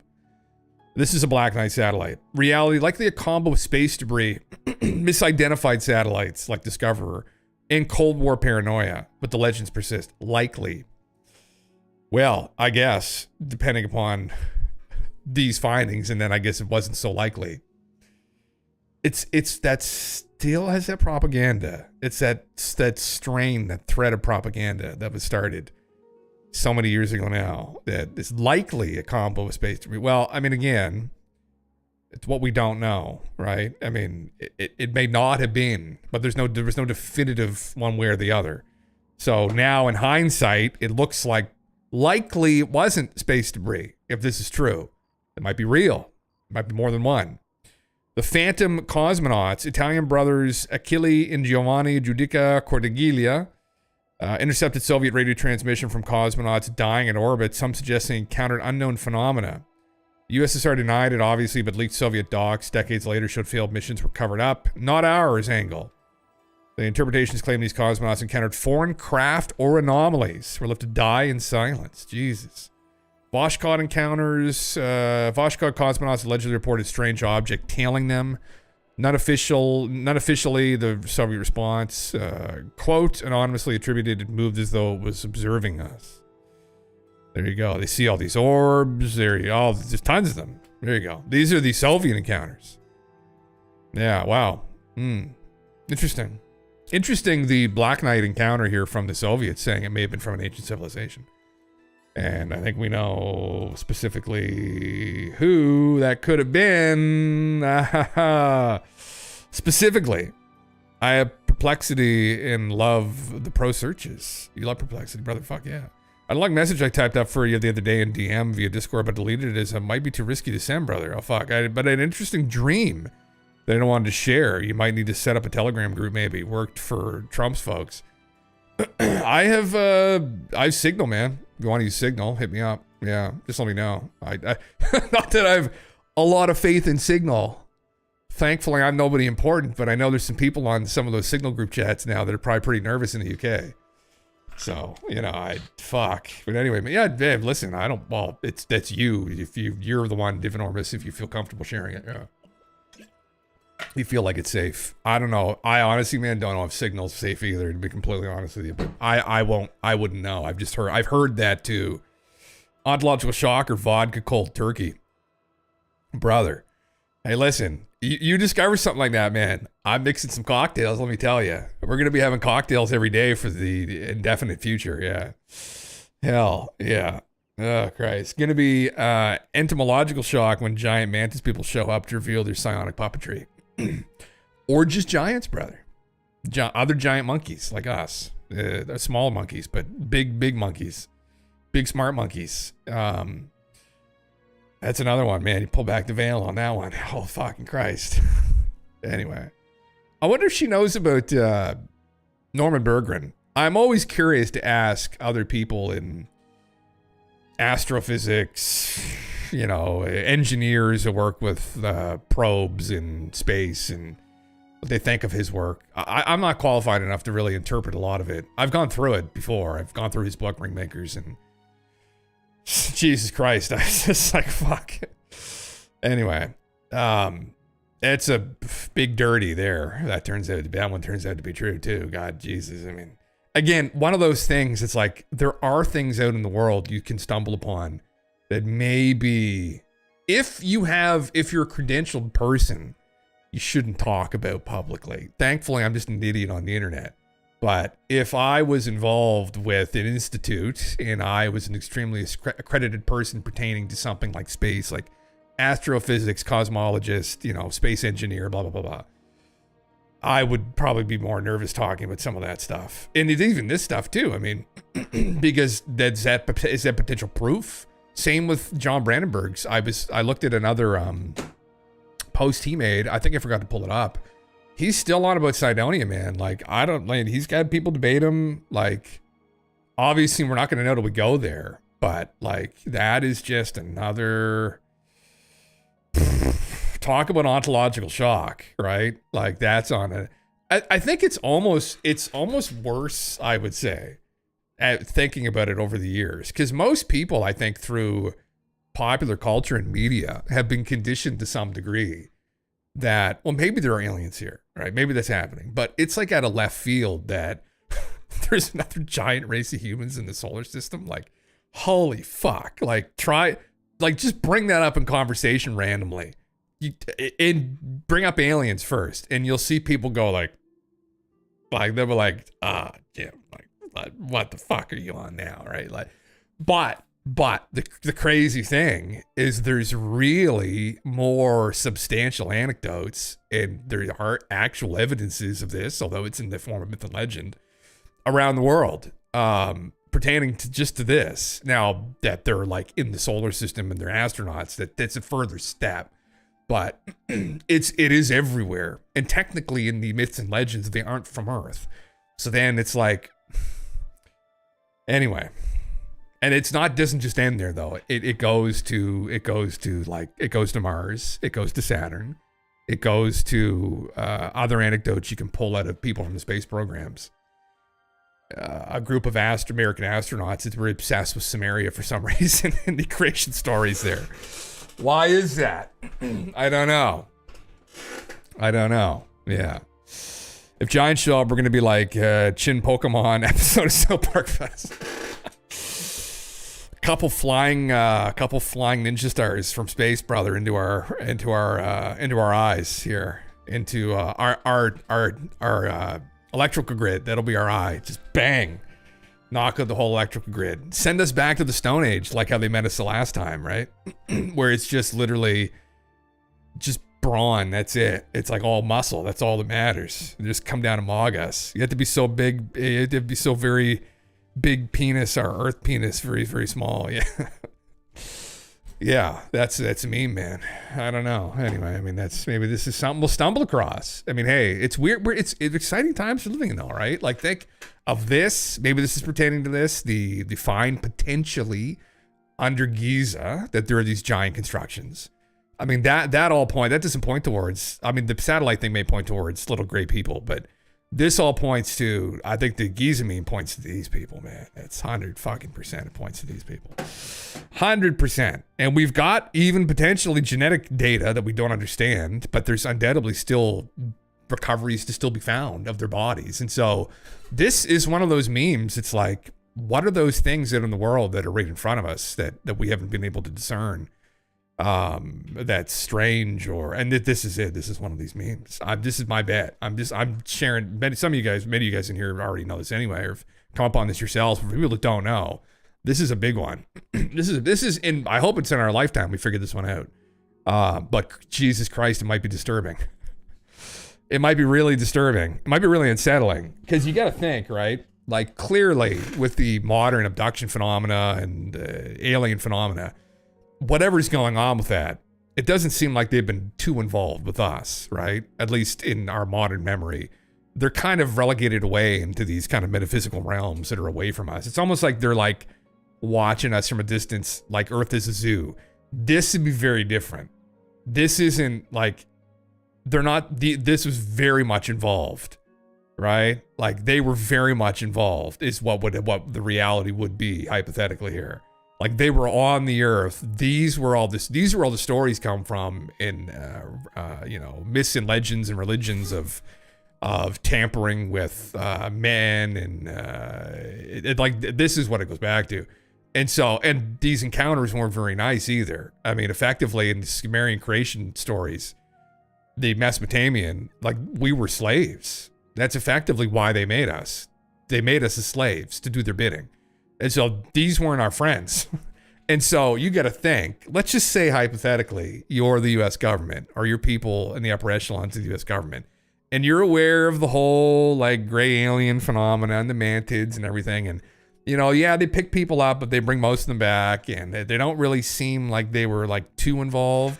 But then you got this, and now and these motherfuckers are in the solar system. And you've got a bunch of giant humans that are more advanced than us, smarter than us, essentially that may have been involved with us somehow genetically too. And And they could very much just show up and fuck us up, possibly. Like, this isn't some kind of zoo. Well, they're in the zoo with us. That's the difference. This is the difference. All of the other aliens are visiting the galactic zoo here in our part of the solar system. These guys are in the zoo with us. They're in the same enclosure. So the question is, what do we do about that? And was this more of a problem than the alien phenomena? If this is true, it absolutely would be, I think, from a military standpoint, in my personal opinion. But we're way the fuck out here in the swamp right now. You've been earmarked for destruction. Didn't they blow up Earth in Hitchhikers with a giant grid? Well, yeah, it was like a trash thing, wasn't it? They were going to trash the Earth. Like, it was to make way for a superhighway, wasn't it? What if the God is always listening spiel from the Bible was actually the Anunnaki listening to us via giant comm systems? Well, no, being 100% serious, man, you got to think, though. Are you going to check up on your little science experiment? However you facilitated that, whether it was through breeding or through actually playing with genetics, I don't know. But you got to think, like, this is the thing. Like, there's these other space daddies out there that are our actual space daddies that are actually out there active listening at all times. Yeah. They're the ones that fucked up Mars, that nuked the shit out of it. Right. I'd love to talk to John Brandenburg about this. Again, no one knows who the fuck I am, right? So no one's going to be like, Jim, why would I talk to you? You're just some stupid imbecile on Twitter, right?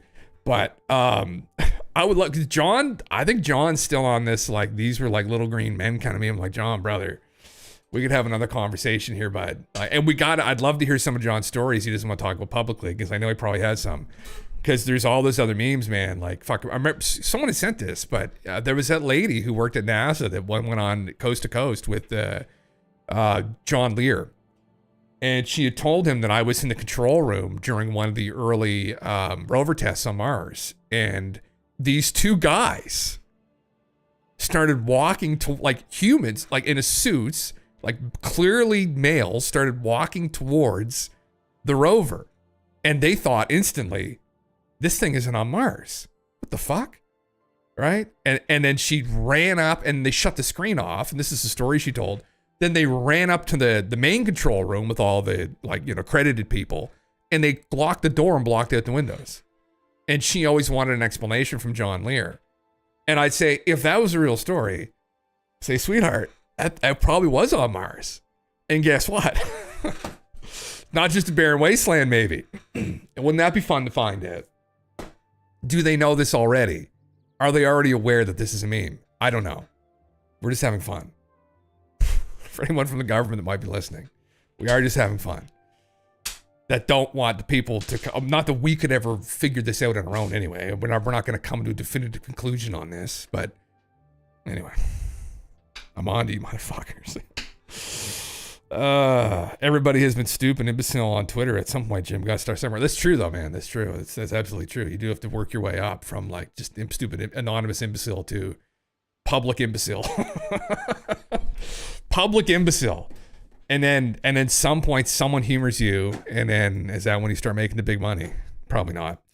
Anyway, interesting memes. Will we get to the bottom of this at some point? I don't know. I hope so. I'm not convicted that we're gonna get there yet. It's looking good, though. The future, it's looking a little brighter, I have to say. Slowly looking brighter. That paper was very interesting. It's good to hear from her. It's good that she did an interview. There's more to it than that as well. For people who've been following the drama on Twitter around them, there's more to this. Which I don't think she's gone into yet. But I clearly didn't really get into there, I don't think. But I'm hoping they get into it further. I hope they get deeper into it where there's maybe a conclusion. That'd be great to hear, man. I mean, at the end of the day, is it going to change our lives completely? Not immediately, but again, like, depending upon how this snowballs, I mean, we could definitely get some interesting memes about our past if they can determine or get a hold of one of these things. The problem is, like, again, the independent side of the community is going to be corralled pretty quickly with something like that. And as much as I would love for her to put this on a platter for all of us, we know that greedy fat fuck that is the government is going to swoop in and just take everything off that platter and shove it down their filthy fucking gullet. That's exactly what they're going to do. Before we get any bite of this, I keep meaning to ask, do you get confused when people talking about miles per hour instead of syrup per moose? No, brother. No, I don't at all. Yeah, not one bit at all. Yeah. You mean kilometers. We use the same system, don't we? Yeah. That doesn't bother me whatsoever. Yeah. Have you ever tried moose, Golf? You ever had a bite of moose? Yeah. You ever had moose with syrup on it? Moose is pretty good, actually. Yeah. Moose is pretty delicious. Yeah. I would be okay with using that as a metric. Yeah. Elon needs to step up. Yeah, I just don't have any faith in Elon, but I don't know. Maybe he'll be our martyr. Christ, he's going to be worth $1 trillion soon. I mean, again, he's one of Joe Rogan's buddies. Like, he doesn't, I don't know, he wants to go to Mars. Again, like, it's a serious conversation now, as much as this is a meme as well, because it absolutely is. But if this turns out to be fucking true, we're not fucking going to Mars. Or Christ help the people that show up there first. Same with the moon. It's like, let's just ignore all of these other anecdotes and just put them in the bucket called woo. And just go there. I mean, hey, go there anyway. Hey, listen, do it. You see what fucking happens. The problem is, oh, we lost contact with the probe. We just lost contact with the probe. Oh. Kind of like what happened with Phobos, right? People remember that incident, right? Remember that incident, right? One of the Russian guys leaned on, they sent 2 probes to Phobos back in 1988, 89. And supposedly, the Russians lost contact with one of the probes because one of the controllers leaned on the controls and sent it careening off course. Okay. That's fun. That's a fun explanation, isn't it? That's a fun explanation.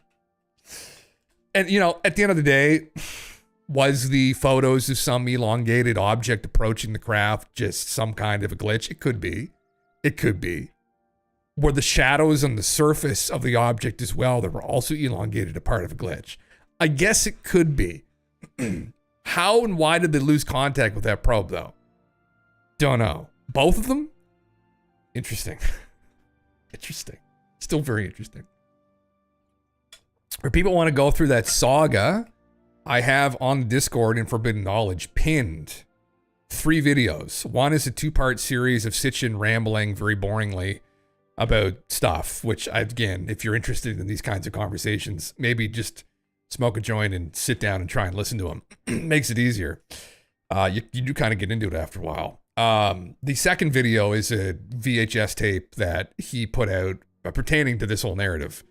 And towards the end, they detail the incident in Maria Popovich showing up at the Russian consulate, or Soviet Russian consulate in San Francisco, displaying this image of this craft or this anomalous object. And since that point in time, yeah, there's been lots of explanations as to what it could be. That there's a series of pictures that show up after the fact, but it's still anomalous, right? I don't know. That's the explanation. It's just a glitch. It's just an incident. I don't know. Time may tell. Time may very well tell. Yeah. Yeah. We don't use kilometers here. We use prime Angus steaks per 50-year-old Glenfiddich's. Oh my heavens. Glenfiddich is Scottish, though. You guys don't make any good fucking malt liquor there, do you? Yeah. You do have some good meat, though. I've heard that your meat is quite good. Yeah.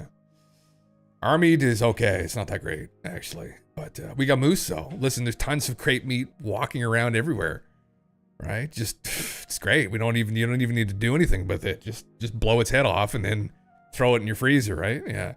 Hey, did you look into bipedal reptilian cryptid reports, Malibu? What's up?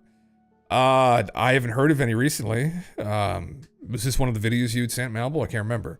I wonder if Starlink and the Dome are a cover for this information. We were never supposed to find these objects. Maybe,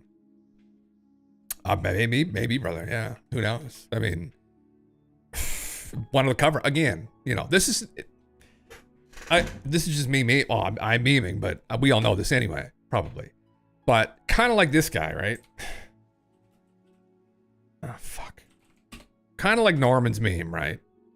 Right, here he is here, National Airspace Museum, Smithsonian, for Christ's sake. Like, highly decorated space engineer, right? Aerospace engineer. Kind of like Norman, right? Rainmakers of Saturn. Kind of like Norman. How do you cover something up in plain sight? Right? How do you do that? All right. Let's say you're the global elite, the government. How do you cover something up in plain sight? You just don't fucking talk about it. Just don't talk about it. Same with the Mars anomalies in Cydonia and elsewhere. I mean, you can have people that can debate it. Again, we don't know what a pyramid looks like after 1 million years of erosion in a harsh environment. So again, you can debate it, but at the end of the day, if they know there's something to it, I mean, how do you cover this up? You just don't fucking talk about it, right? Like for instance, those plates that Beatrice was using, right? There were a lot of them that were destroyed by one of the gentlemen who was running the observatory at Harvard, actually. And he also coincidentally was involved with a group that was insistent that all of these UFO reports people were seeing were all nonsense. It's all swamp gas, right? He was a part of a legitimate cover-up in PSYOP, reported onto the American people. And they almost certainly knew full well. Jesse Michaels had a good video documenting all of this recently, like last year, a year and a half ago. I forget what his name is, but you know, in that instance, you throw a bunch of shit out and you don't talk about it. Right? It's another clever trick. Is just you throw a bunch of shit out. You throw some photos out too. You're like, nah, I don't need if I can see that. I can see that. Right? Or you just don't talk about it. And that's how you hide something in plain sight. Just don't bring it up. Make sure no one else brings it up.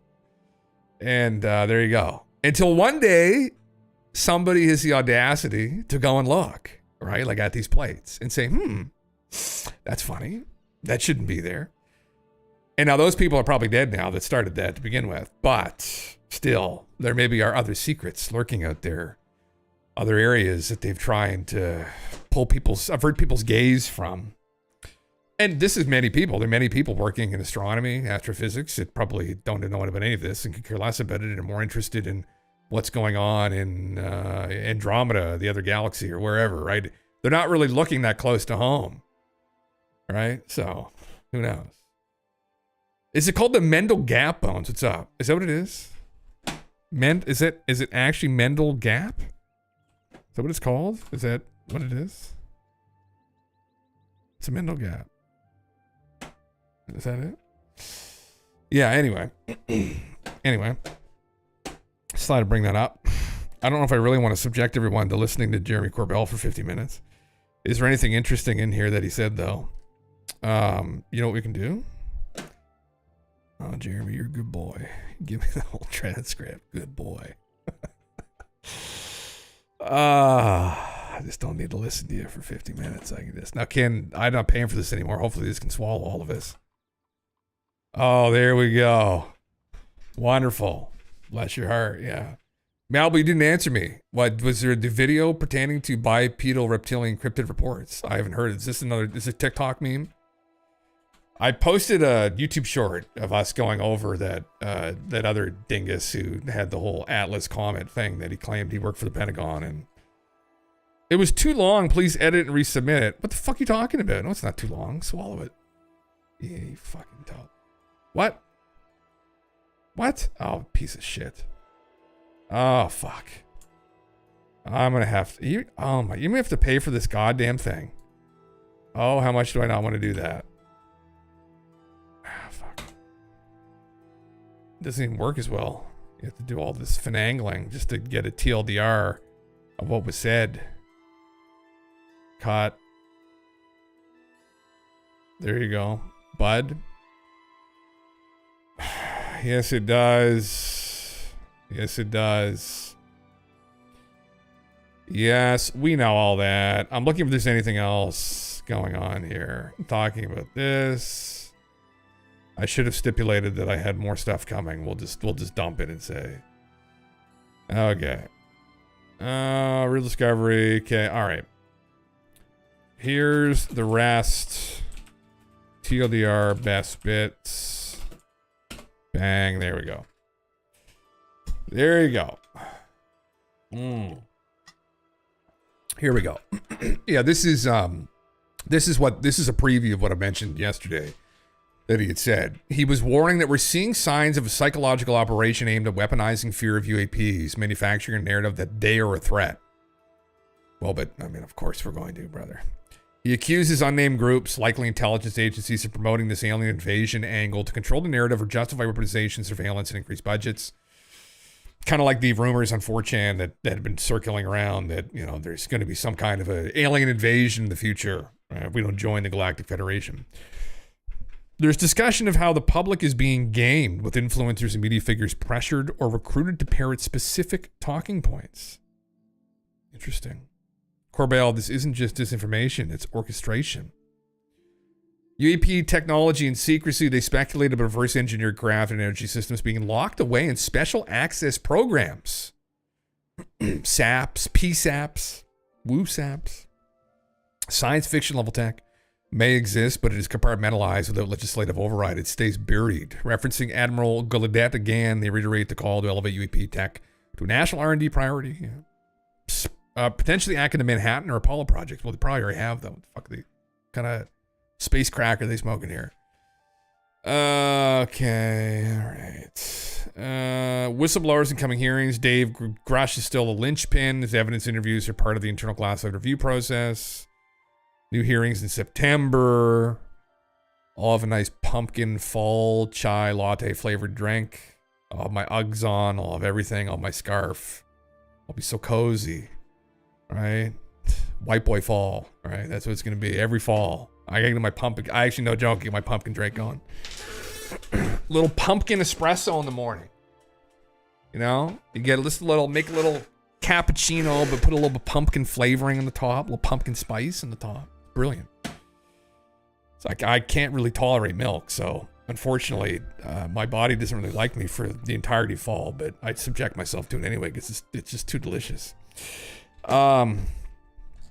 Anything else? Black Project. SAPs are discussed again as a core problem. What the phenomenon may be. Yeah. They get to cautions, dimensionality, nonlinear intelligence, aliens from other planets. Corbell's frustration is palpable. We're playing checkers in the chess game. Jeremy is. I don't know if George is, but Jeremy definitely fucking is. Knapp stays cautiously optimistic. Legislative momentum is real, even if slow. Both agree public pressure is key. The more people demand answers, the harder it becomes to suppress technology. Fear campaign underway. Grush is still a linchpin. Okay, all right. Well, thank God we didn't have to listen to 50 minutes of that. That's wonderful. I always love hearing from George. Say that much. Anyway. Some other memes here as well. Maybe I kind of can go over. Actually, you know what? This is probably more relevant because what we were talking about just a second ago. I thought I'd bring this up. Yeah. You turned off at, hi, I'm Jeremy. Poor Jeremy. Poor Jeremy, right? He's got his neck on the chopping block for us, so, you know. God bless him, brother. God bless you. All my blessings. Just not my attention. All my blessings. Map of Atlantis. Look at this. I don't know where this is from. Penn Yan Mystery. Penn Yan, New York. Wednesday, June 4th, 1879. Give us the context for this. ChatGPT. Search the web. What are we finding here? The Blue Bluff Point Stoneworks, ancient stone structures of Kuka Lake near Penn Yan. Over time, the ruins were dismantled. Interesting. Found an obvious mystery story or incident reported the day of. It got searched through New York historic newspapers.org too. Jesus Christ, that was quick. Anyway, I don't know what this is. I thought I'd just pull this up. Story here, an image you can see here of North America, South America, Africa, Europe, and then what Atlantide supposedly was supposed to look like. That was the landmass. That doesn't make a lot of sense, but you can see down in the Caribbean how it's tied together there. That wouldn't make, I don't think that'd make any sense. But anyway, where's Google Earth? I don't think so. Unless there was like, again, how severe was the catastrophe that we sustained? No, I mean, it's hard to make out any remnants of a continent that would have been there. Maybe it got completely dicked, though. I don't know. There's always the potential that it did. I don't know. Interesting. I would love to go back. I think all of us probably would go back to those times. And yeah, interesting. Oh, here it is here. This is it here. Oh, see, oh, good lad. He's got the actual goddamn article. Vestiges of Atlantis. From time immemorial, it has been asserted that there once existed between Europe and America as either a continent or a vast archipelago of islands, which occupied the portion of the Earth's surface now covered by the central waters of the North Atlantic. This shadowy realm has been given the name of Atlantis. Interesting. Okay. Where did they get this goddamn map from? Proofs of existing facts, historical proofs. So this is just proofs from ethnography. The mound builders. Oh, isn't that interesting? The Aztecs, the mound builders. Ah, yes. I should save this as an image on my computer again. I'll have to double check and make sure it's real. Just so when somebody tries to say that there was never any reference to a group of people that were involved with building the mounds yes, there were. And no, they weren't all white supremacists. It's absolutely fucking ridiculous. But yeah, this is 1879. Is that when it was? Yeah, it was. Yeah. June 4th, 1879. Who could they have been? That's interesting here. All right. But Aristotle speaks of ships of Cardes, which driven out of their course were... Let's zoom in on this. This is an interesting portion of this, is it? That's too zoomed in. I don't need that much zoom. I'm not that blind. Okay. Aristotle, 4th century BC, speaks of ships of Cardes, which, driven out of their course by irresistible tempests, arrived at a spot covered with grasses and shrubs during a flux of the tides, and left bare at the ebb, presenting all the aspects of sunken shores, among which floundered countless fishes. Avienus, 4th century AD, who was familiar with the navigation of the Phoenicians, mentions the obstacles of various natures which opposes a navigator in the Sea of Sargasso. You don't read this kind of shit in your newspapers anymore, do you? No one even writes like this anymore. It's just slop. It's drama slop. Or your newspapers are owned by local corporations and it's just all about anything other than what they're doing to destroy your local environment. It should be added that very few ships approach the Sargasso Sea. The contrary were the fact, we should have constant reports of convulsions which are still taking place in that quarter. But the following facts, that ships sailing over the site of Atlantis within the present century have experienced hundreds of volcanic shocks and earthquakes, showing that this whole region is still a center of disturbance. These shocks are simply the afterthrows of the great convulsion in which Atlantis perished. Interesting. On the 1st of May, 1824, indications of a volcanic eruption were seen in about 7 degrees north and 21 degrees 50 minutes west. These were a hissing and bubbling of the waves. Captain Ballard of the ship Rambler from Calcutta on October 30th, 1850, in latitude 60 degrees 30 minutes north, longitude 54 degrees 30 minutes west, and Captain Porther of the bark Millwood, last from Rio half an hour later in the same day. And then they give the vessels are about... Okay, what? They didn't really go into detail of what they actually encountered. They had strong vibration through their ship, so they're trying to say that these volcanic shocks are still happening and they're remnants of the sinking. I don't know if that's interesting. Anyway. People didn't know as much back then, though, either. It's something you have to fucking take into account. But interesting piece of documentation. I don't know if I wanted to read through it here. I'd go through the whole fucking thing, or I'll post it in the chat if anybody wanted to in their own time. Why is that there? There's the actual Twitter link to that. That may just be to that actual little thing, but yeah, I might go through that later, actually. Read through the entirety of it. Those little tidbits you get out that you forget, that those little memes, right? Like, yeah, those little memes, like references to a lost group of people who built the mounds. You're like, what? And they were giants found in there. You're like, what? And there's like hundreds of these accounts. I still can't fucking believe that wasn't talked about more. And it was just all thrown on the carpet. So the faith I have in academia, even modern academia, is plummeted to near zero, honestly, sometimes. Specifically in like the scholarly disciplines, where these mind viruses can rip through more easily for some reason. They just all suck up the stupid slop. Like, I don't know how it happens, right? And how they still believe that all those stories are just white supremacist panderings, or ramblings. Anyway, fuck me. What else do I got up here? Probably this thing was interesting too. The evidence of Göbekli Tepe was created by civilization. It was far more advanced than hunter-gatherers. It's profoundly obvious. Was this new, Jimmy? It was back in April. I didn't see this. 12,000-year-old monument. Turns out it may be humanity's oldest calendar. How exactly to track time? I believe this is the... Oh, this isn't Popular Mechanics, for Christ's sake. This is the guy that Graham featured, I believe, on Ancient Apocalypse, who was an archaeoastronomer who was looking at some of the depictions on the pillars, and he was seeing that some of these animals may be zodiacal animals, potentially, and this may be pointing to a specific time period.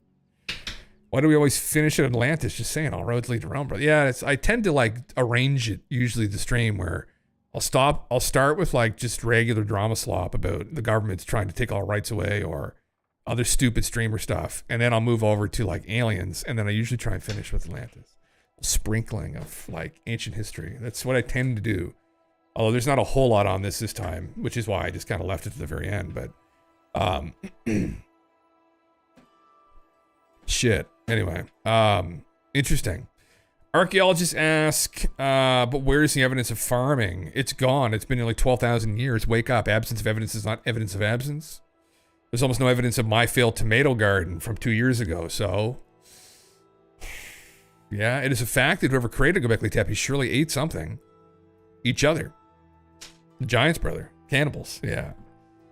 It's Jim's narrative. Yeah, it's arranged like that purposely. Yeah. I'm just far too lazy and disorganized to actually have official segments that we jump into. I just will ramble on this, brother. Or find interesting talking points. You guys can look into them yourselves if you find it interesting. This is another thing. What do the Rosicrucians know about the tunnels of Giza? Find it in the Secret Underworld of Giza, Part 6, coming soon. Do I follow this guy? No, I will though. He seems like a good lad.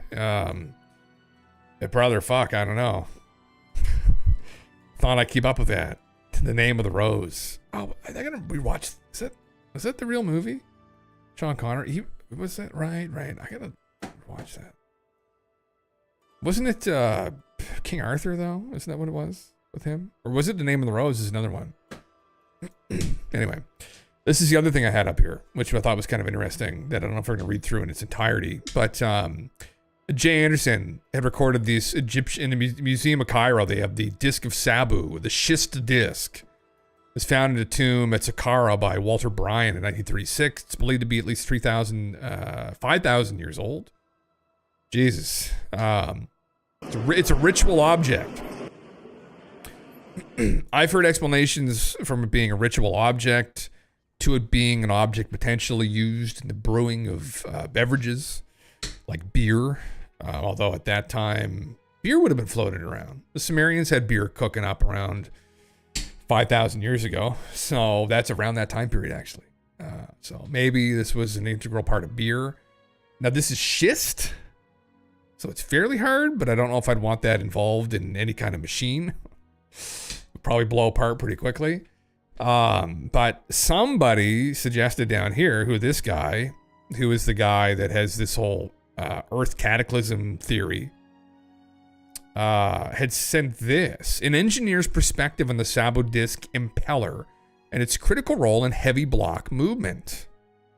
Neither aliens, ramps, nor giants, you know that, but human fingerprints, is what this guy says. And supposedly he's got this Sabu disk involved in the actual moving of these objects.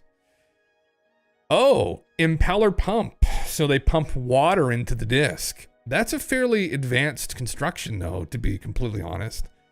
Beyond, I think, anything, I mean, the only issue I would see with that, and obviously you'd have to listen to this gentleman's logic, and being an engineer is going to know much more than myself about how viable all this is. The machining on that is pretty incredible, as noted by many people. It does seem slightly out of place here in the context of what they're doing. But, I mean, I don't know. It's not impossible. They've always been smart people. So, normalized vein centrifugal impeller. Sabu disc used in place of caterpillar open centrifugal impeller. Note that the fin identified here is a saddle, the rim-mounted structure, not the encompassing shroud. Intriguing. Another interesting post. Yeah. Do you think it's part of a water pump, Spring? Well, yeah, that's what this guy thinks. Yeah. Had to mix those liquid stones and pour into mold somehow. Man, I mean, I don't know how they did it. In the absence of leverage, compound advantage, or work content accelerates as a function of distance and structure used to overcome both vertical loft and that total friction, which results from the employed solution. Yeah, the thing about the construction, the construction doesn't need aliens. It doesn't need giants to move the blocks per se. It's the precision. And then, this is Chris Dunn's arguments, but it's a precision, but it's also, which is what people forget with the Giza Plateau, they focus on the actual movement of the blocks and even the putting together of it all. But there's another factor you have to consider, and that is the architecture of all of it, right? That to architect something like that is what becomes very strange, right? Where clearly they had an understanding of geometry and mathematics that they probably shouldn't have had, at least not that we didn't know that they had at the time. And potentially, if you want to get more woo, there were things encoded within the structure as well that are very interesting. Some number games people like to play that you could say are just coincidence, but I don't know if that's the case. It's with the structure like that, there was clearly an intention there. And giants may not have moved the block, but who were the architects? My theory is that it's inside a tube with a rod through the hole, and disc would go up and down, bring water up, and on the downstroke, the water goes down through the holes, and on the upstroke, the fins help the water hold the disc up. I think that's kind of what he's saying here. Impeller disc of Sabu. If you're curious and want to look into this any further, man, I can shoot you this link. I have not read through the entirety of this gentleman's argument. I've never heard it before, actually. But this guy is a fairly smart guy, and I don't know, clearly he's gone through it. The leverage water could be held in large, such as 27-gallon, 300-pound containers. Interesting. It's an open design water pump impeller, like the ones in replace and repair on my boat, and not an out-of-place artifact nor alien hyperdrive. The disc simply involves a ring with rim-mounted normalized impeller vanes. Now, again, some kind of construction like that present at that time period is an anomaly.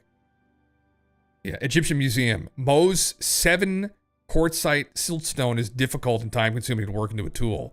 Its radial symmetry and ring structure inside planar discipline is one magnitude of difficulty above even that. These elements were neither for artisanship nor mundane function. These devices are elegantly and deliberately purposed to rotate and not be static. Any other alternative would present an enormous waste of critical artisan focus and efforts. I mean, that's more difficult than steel.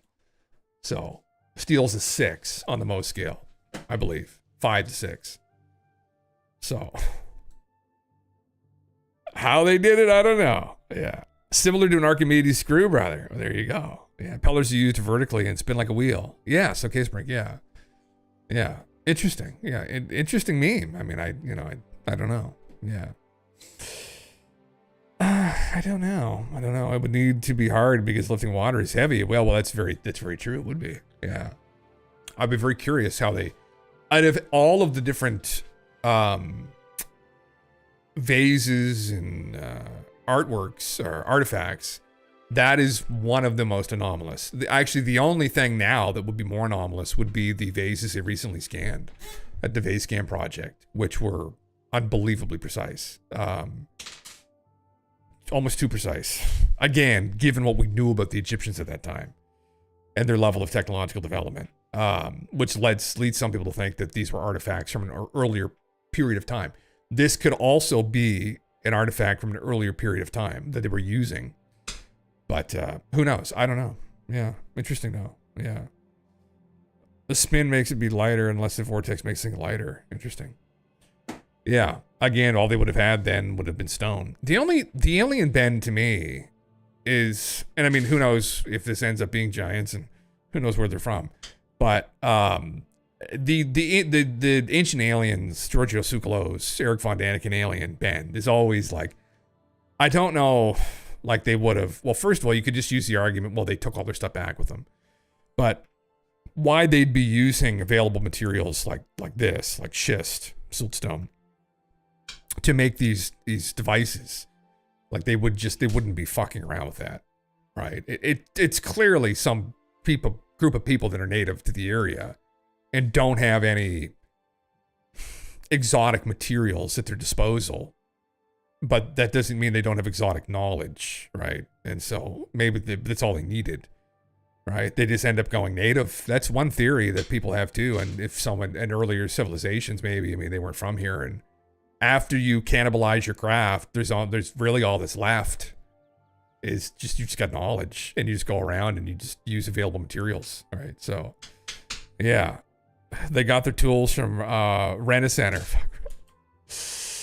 Or they took them back. I don't know, too. Who knows, right? It depends on, like, I don't know if I'm that necessarily down with the whole civilization. Again, but all the stories that even Graham points to, they weren't from here. If we want to point to the gods, they weren't from Earth. So maybe it was just an outpost for them. I don't know. Oh, that's the wrong fucking thing. There it is there. That sort of thing. I don't know. Who knows? But I thought this was kind of an interesting meme, so I thought I'd bring it up. But yeah, if you guys are more interested in looking into that deeper, that I don't know where this is from. Did he cite where it was from? No, brother, no context. Is the guy's name on this, for Christ's sake? Interesting. Very interesting. Either way. Anyway, listen, everybody. I'll probably end it there, but thank you for coming around and enjoying the memes. A bit of a shorter stream tonight because we had to go to our baby talk thing. But I'll be back on at 4 p.m. Eastern tomorrow for more memes. Some things I didn't get to tonight and all kinds of other slop, I'm sure. So, yeah, listen. Maybe one day we'll figure all this out, but in the meantime, it's just Atlantean secrets. See you guys. It's 7 in the evening and everything is fine. I'm not expecting visitors, so I can stream all night.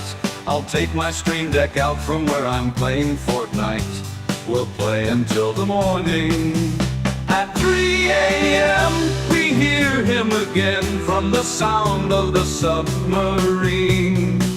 It's Jim Russell, it's Jim Russell, the commander of Island 49, the guardian of the ancient keys, the keys of Atlantis mysteries, Atlantean secrets, Atlantean secrets, the keys.